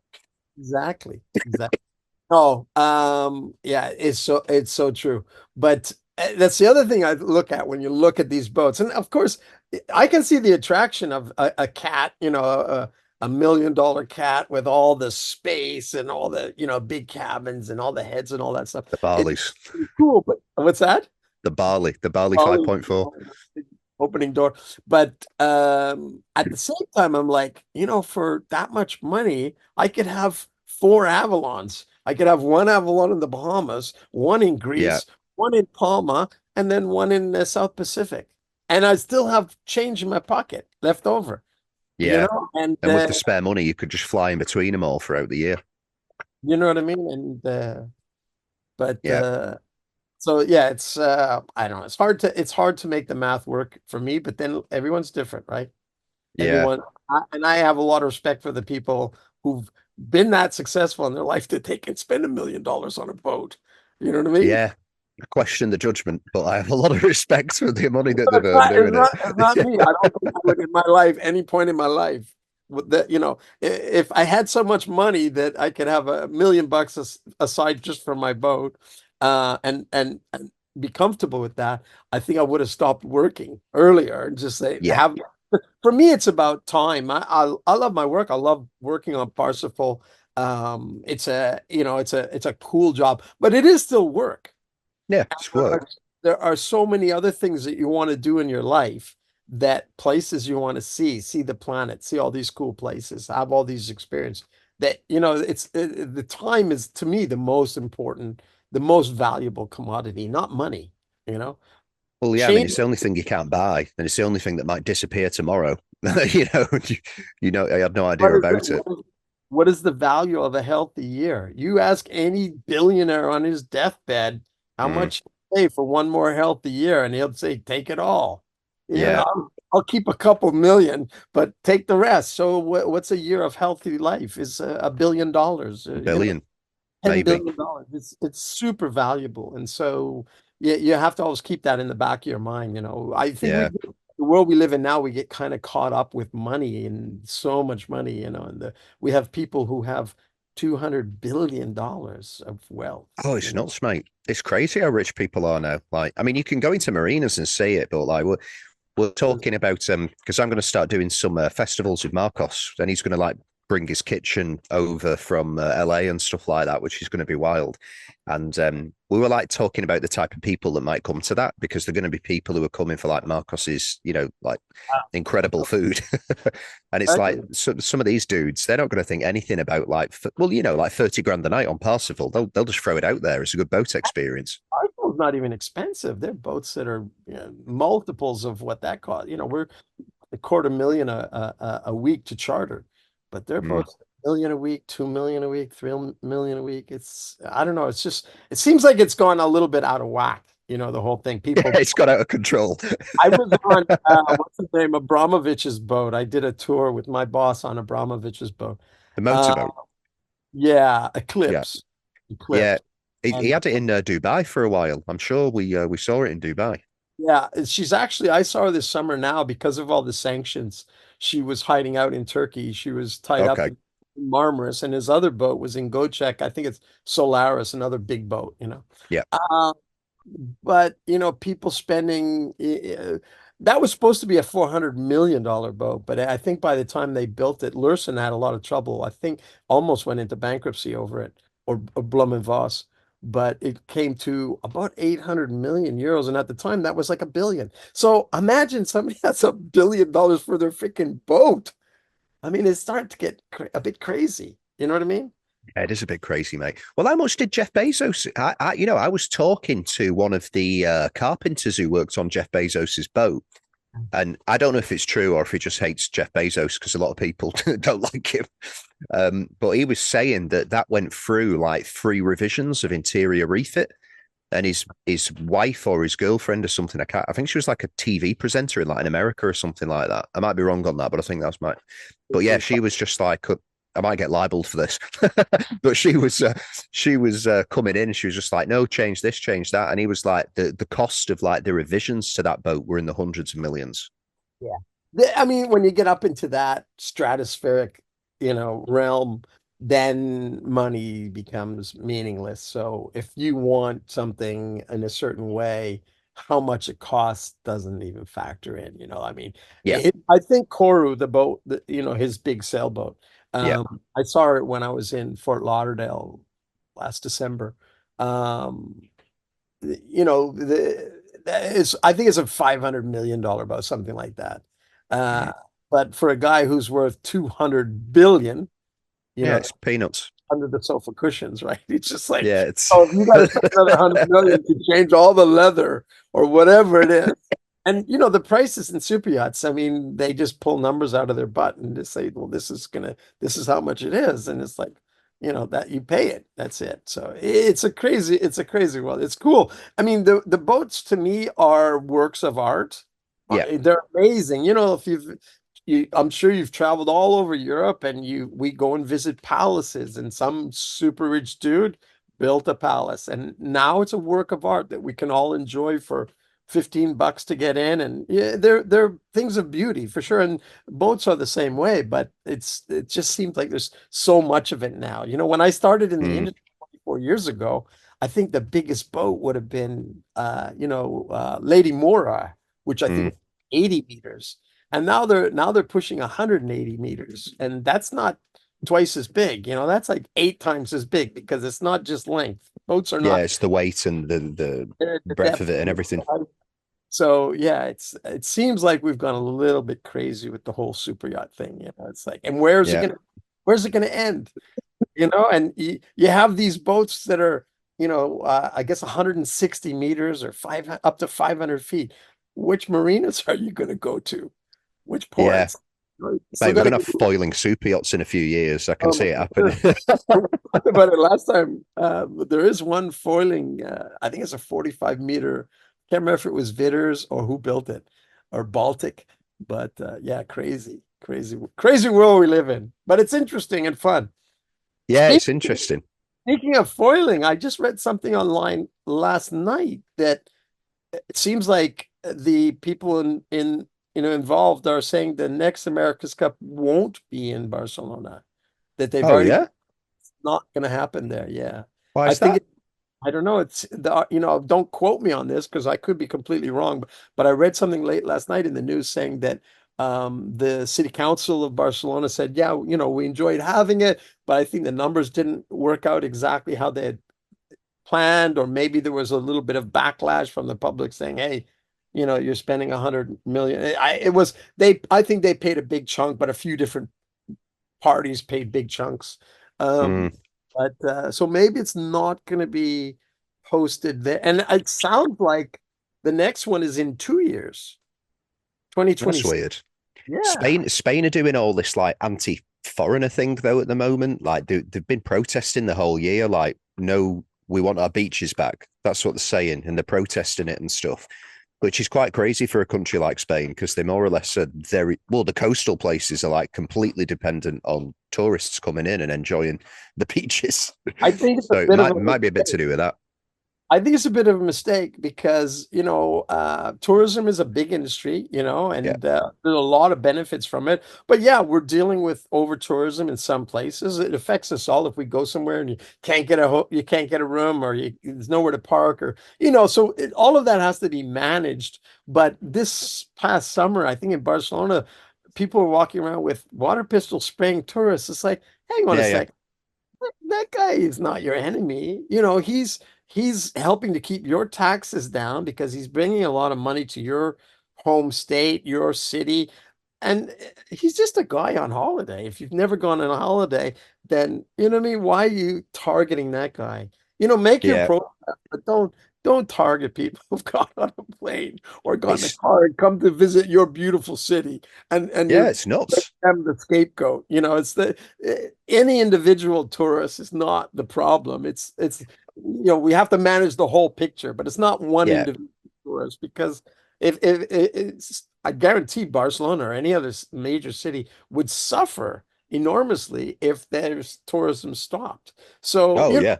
traffic and all the things that come from it, it definitely has to be managed, but it has to be handled in the right way. Well, they just need to develop their infrastructure more. I mean, when it comes to like a lot of these countries in the Met, like Spain is very much like this because they don't get that much inward investment because they haven't got a manufacturing base or a tech base. They haven't really got much. They make some cars and, they've got a lot of tourism. But like when they're protesting this, it's like you protesting the customers of all the family owned small businesses. And those are the people you're targeting. Like if you want that tourist out, go and tell the lady that's saying like selling ice cream or baguettes that you're Yeah. just driving her customers out of town. You know what I mean? But that's who you're actually That's affecting, who you're really. hurting. That's who you're Yeah, yeah. hurting. And that woman who got, somebody sprayed her with a water pistol, she'll go to another country next time. She'll go to 100%. France instead of Spain, or she'll go to America. And so, I believe in obviously the right to protest and all that stuff, but people should be smart about how they do it, and think, how are we going to make things better, not just, hey, we got a problem, so let's stir up some shit. You know what I mean? That's my Yeah, personal take on it. Because I've seen it. Palma gets. I stay out of Palma in the summer, yeah, so that's how I solve it. Now, not everyone can do that. I mean, you and I live on the edge of society, and we benefit from not being stuck in the middle of. But we're not great role models for how the planet should work, because it would fall apart if everybody yeah, just pretty much. at anchor in Greece or Croatia. So I recognize that. But at the same time, it's a important part of the economies in Europe, that tourism and having people come and visit your culture and enjoy, what's on offer. It just needs to be managed, that's all. I'm sure there Yeah, can be ways. But unfortunately, it seems like there's this backlash against it right now. It was a thing this summer, and hopefully it doesn't continue. Hopefully people learn from it and say, okay, let's try to figure out a better way of doing it. But of course we want tourism, we want people to come visit, you yeah. know. Well, mate, it's like the way we run our lives. Like we probably spend about anywhere from like 30 to 50 euros a day on shore. And that's including like grocery shopping, cafe, little breakfast baguette, little kebab at lunch, whatever.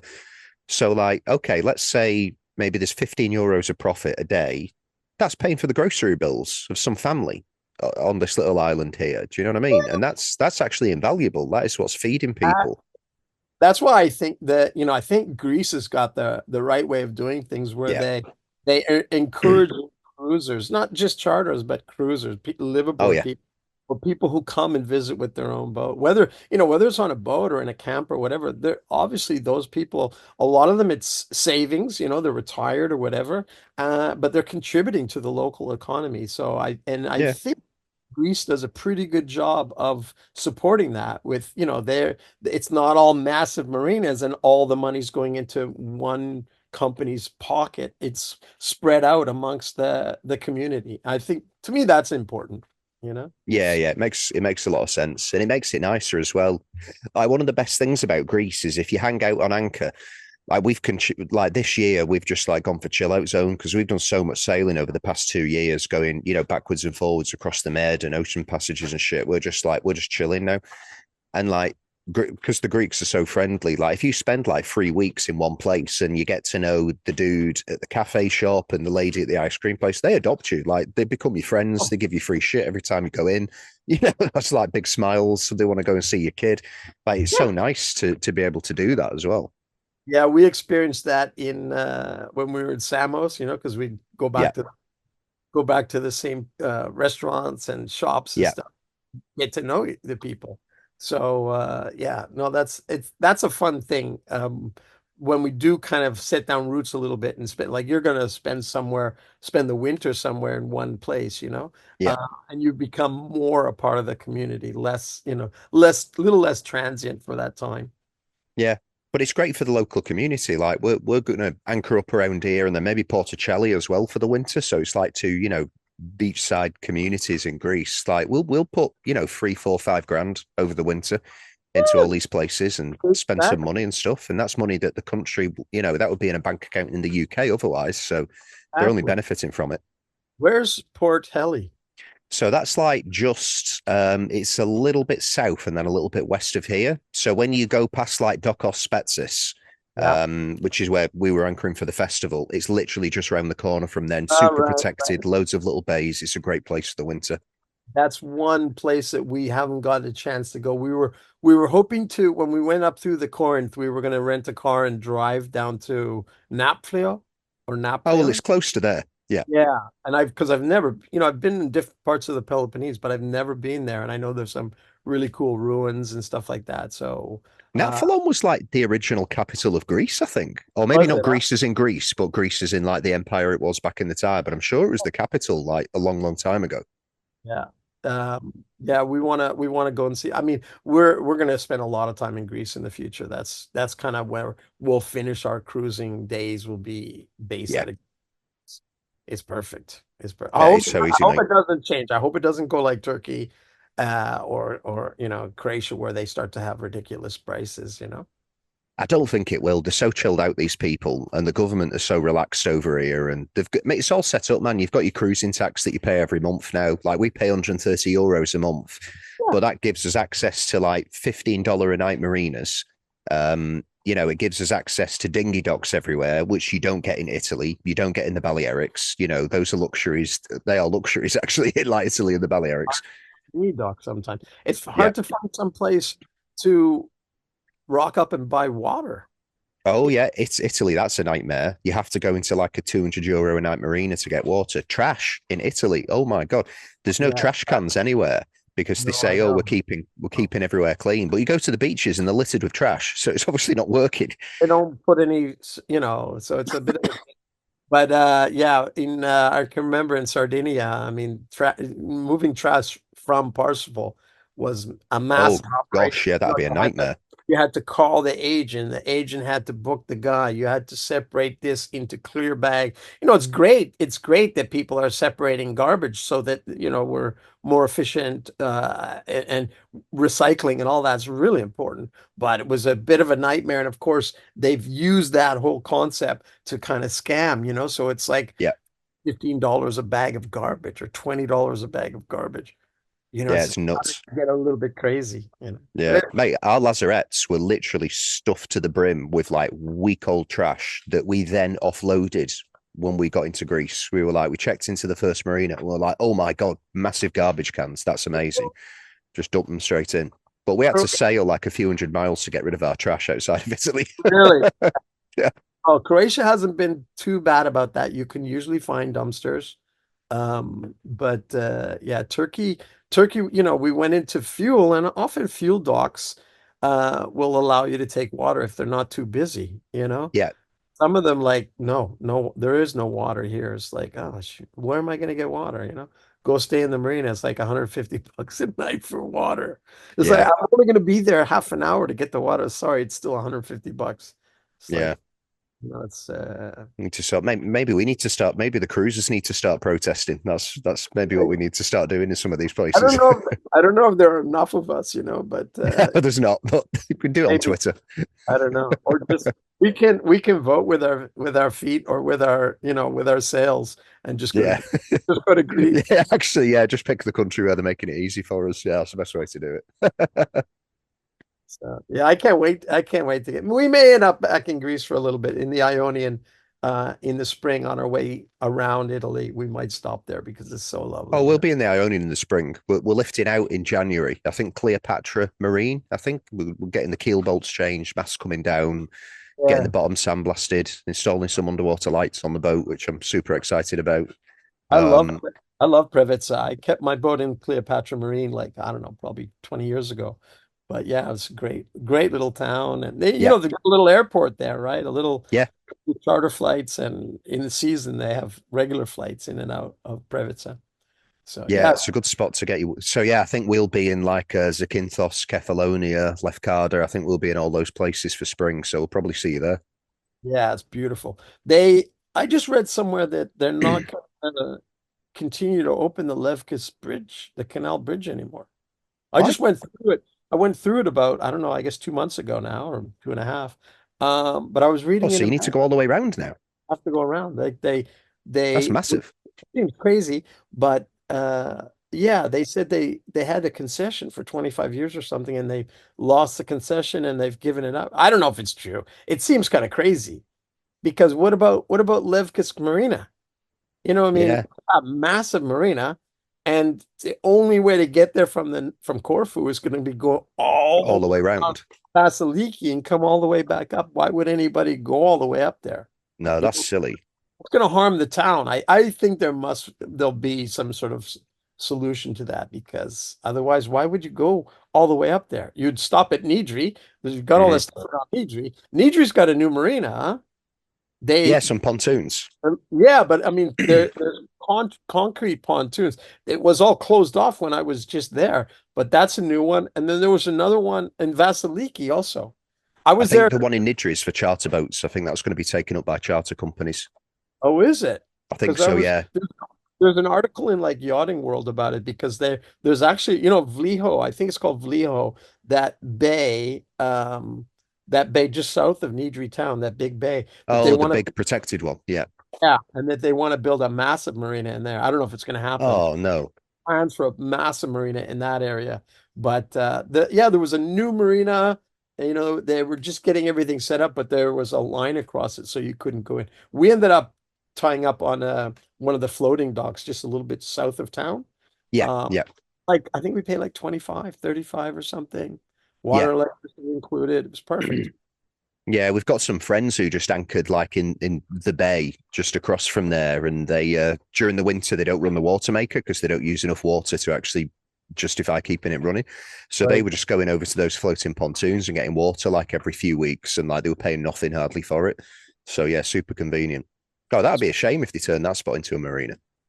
Yeah, I mean it's a good anchorage, but there's some Mm, shipyards down there, so maybe it would be like just organizing it more. I don't know because mm. it's a hard standing yard down there. Yeah, yeah. Um, Oh, what was the name of that water maker you were talking about? Seawater Pro. Those are the guys I was talking to in Annapolis. Yeah. Yeah, I'll put you in touch with them this week, mate. I need to email the guy actually, like a week ago. So I'll email after this video I chat. Thanks for reminding me. that too. Seawater Pro. Yeah, Seawater Pro. I think, mate, I think that's one thing we're both going to do over the winter. Actually, is get some water makers installed on the boat. Then we're fully off grid. We don't need to go anywhere for anything. You don't really need it in Greece, but the other places, now being in Turkey and Croatia, you don't want to really go into marinas. Um, so yeah, that could come in really handy.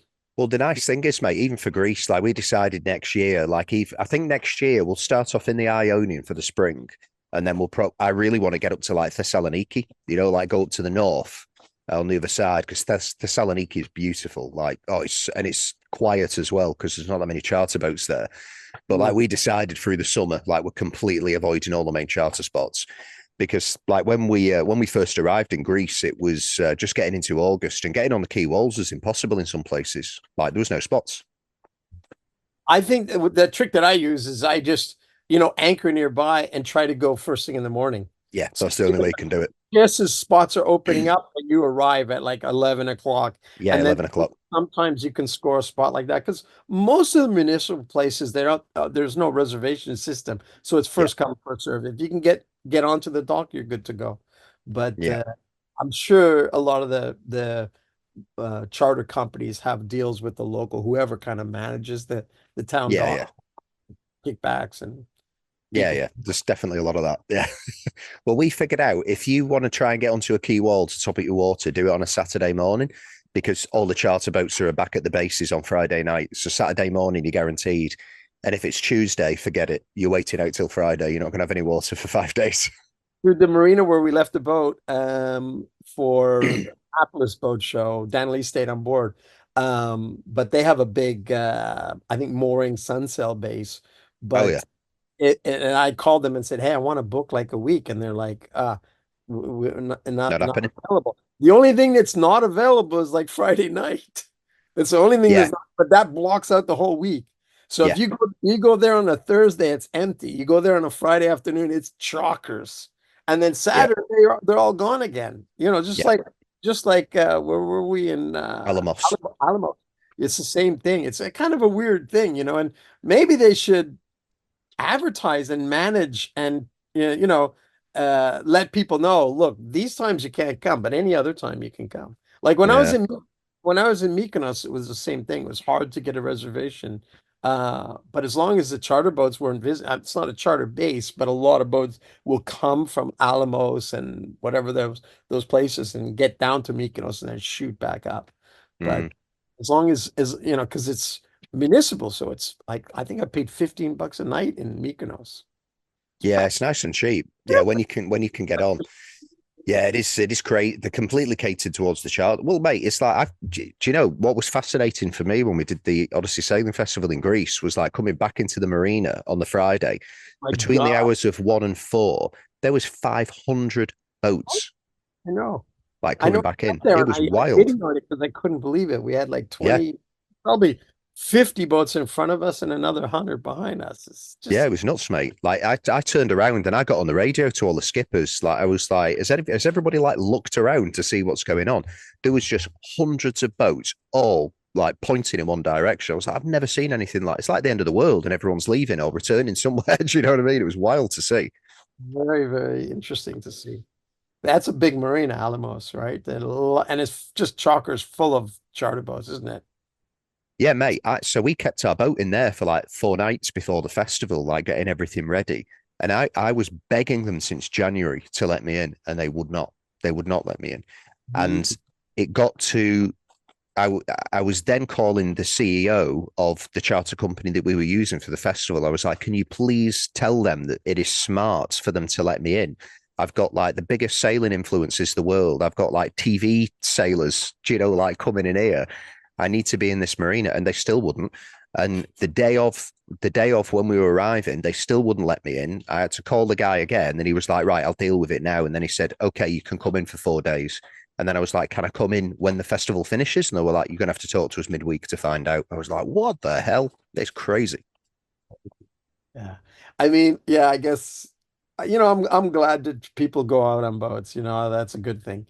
But the whole charter world has can But ha it's downsides for us.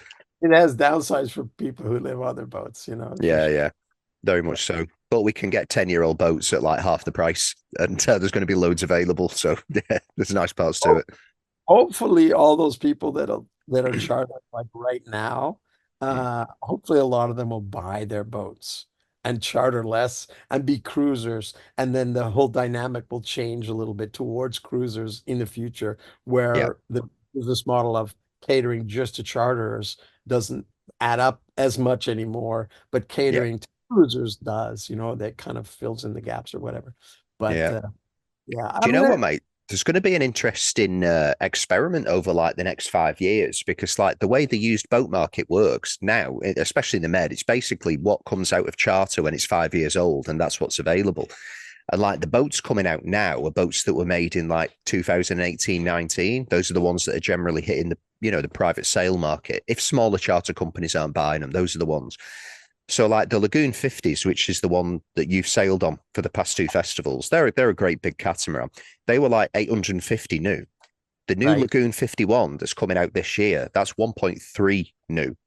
So like someone buying one of those that's 5 years old could probably score it for like 600. If you want to buy a 5-year-old Lagoon in 5 years' time, you're going to be paying like an extra 200, 300 on top of that. So there's going to be a bit of a test there to see, is there actually enough people in the private secondary market to buy like 800, 900 grand used catamarans as there is like 600 grand used? That's like a 40% increase. That's wild. Oh, dude. And that's all, I think it's all due to COVID. I think it's Well, big, because COVID, everybody wanted a boat, and then there were supply chain, problems. And then all of a sudden, the yards couldn't build boats fast enough, so that yeah, drove the prices up 40 and 50%. which is And we're nuts. still not through it yet, And then Mm, of course, once those prices are up there, just they're not like coming down. they're not coming down anytime soon, even though the market has come down. The prices of these boats, there's no reason to push them down, and they're just probably starting to catch up, building enough, and they want to Yeah, cap that. So it's a very interesting. I mean, I'm glad I bought this boat when I did, because if yeah. I were in the market to buy a new, because I bought this boat brand new, a new 42 footer now, I mean, I don't think the numbers would add up for me, No, so, you'd be looking at 400 grand to you start know, moving. yeah. So it's Yeah. like, yeah, I feel very fortunate that I've been lucky in my life a few times with timing. Just, yeah, very, very lucky. Buying my place in Palma was good Mm, time.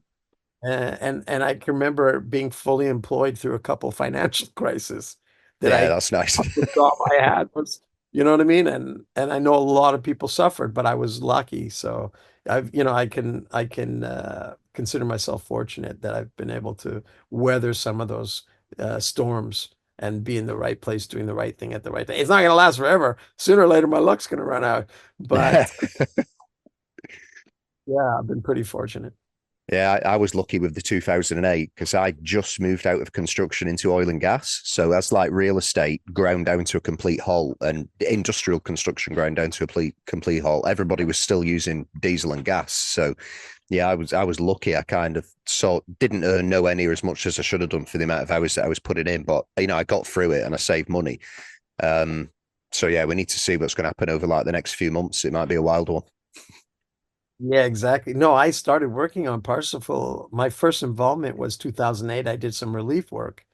And I remember I had my little boat in the Bahamas. I was with my folks in West End of Grand Bahama, like near Oh Freeport. yeah, yeah. And the marina we were in, they had like a little clubhouse. And I remember going in there with my mom and dad and watching this TV and watching, I don't know if it was Bush or Obama, but they were putting all that money into the TARP fund, trillion Oh dollars, yeah, try to keep the American economy and the world economy. It was a major event, yeah, that yeah. financial crisis. And, I always wondered, like, what would have happened had we not been able to get past it? What would it's hard to find out any information of, had there been a full-on financial collapse, what would that have looked like? You know what I Well, it mean? happened in Because America, didn't it? Like with the Great Depression, when Wall Street just crashed and they realized it didn't have, it needed to change. It would have been a depression rather than a recession. And yeah, that's where it would have gone. But what we went through in 2000, I guess 2009, or latter part of 2008, 2009, it was really bad. I mean, but I was, I guess if you're working for a wealthy family and they have a boat, they have to have crew. Mm. And so it worked out for me. It's just when I started. So I was very fortunate through that one. I know a lot of people weren't.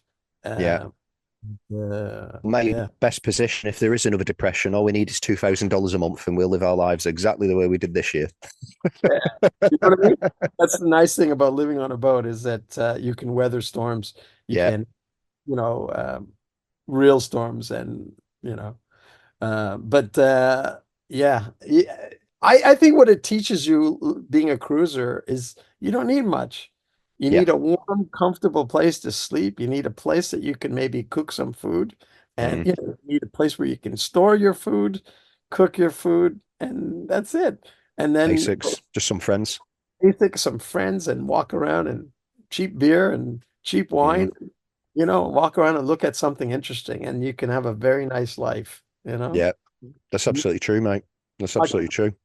I Right, can't- mate. This is knocking on being one of the longest podcasts we've ever done. So let's knock it on the door there. Been like all day. Yeah.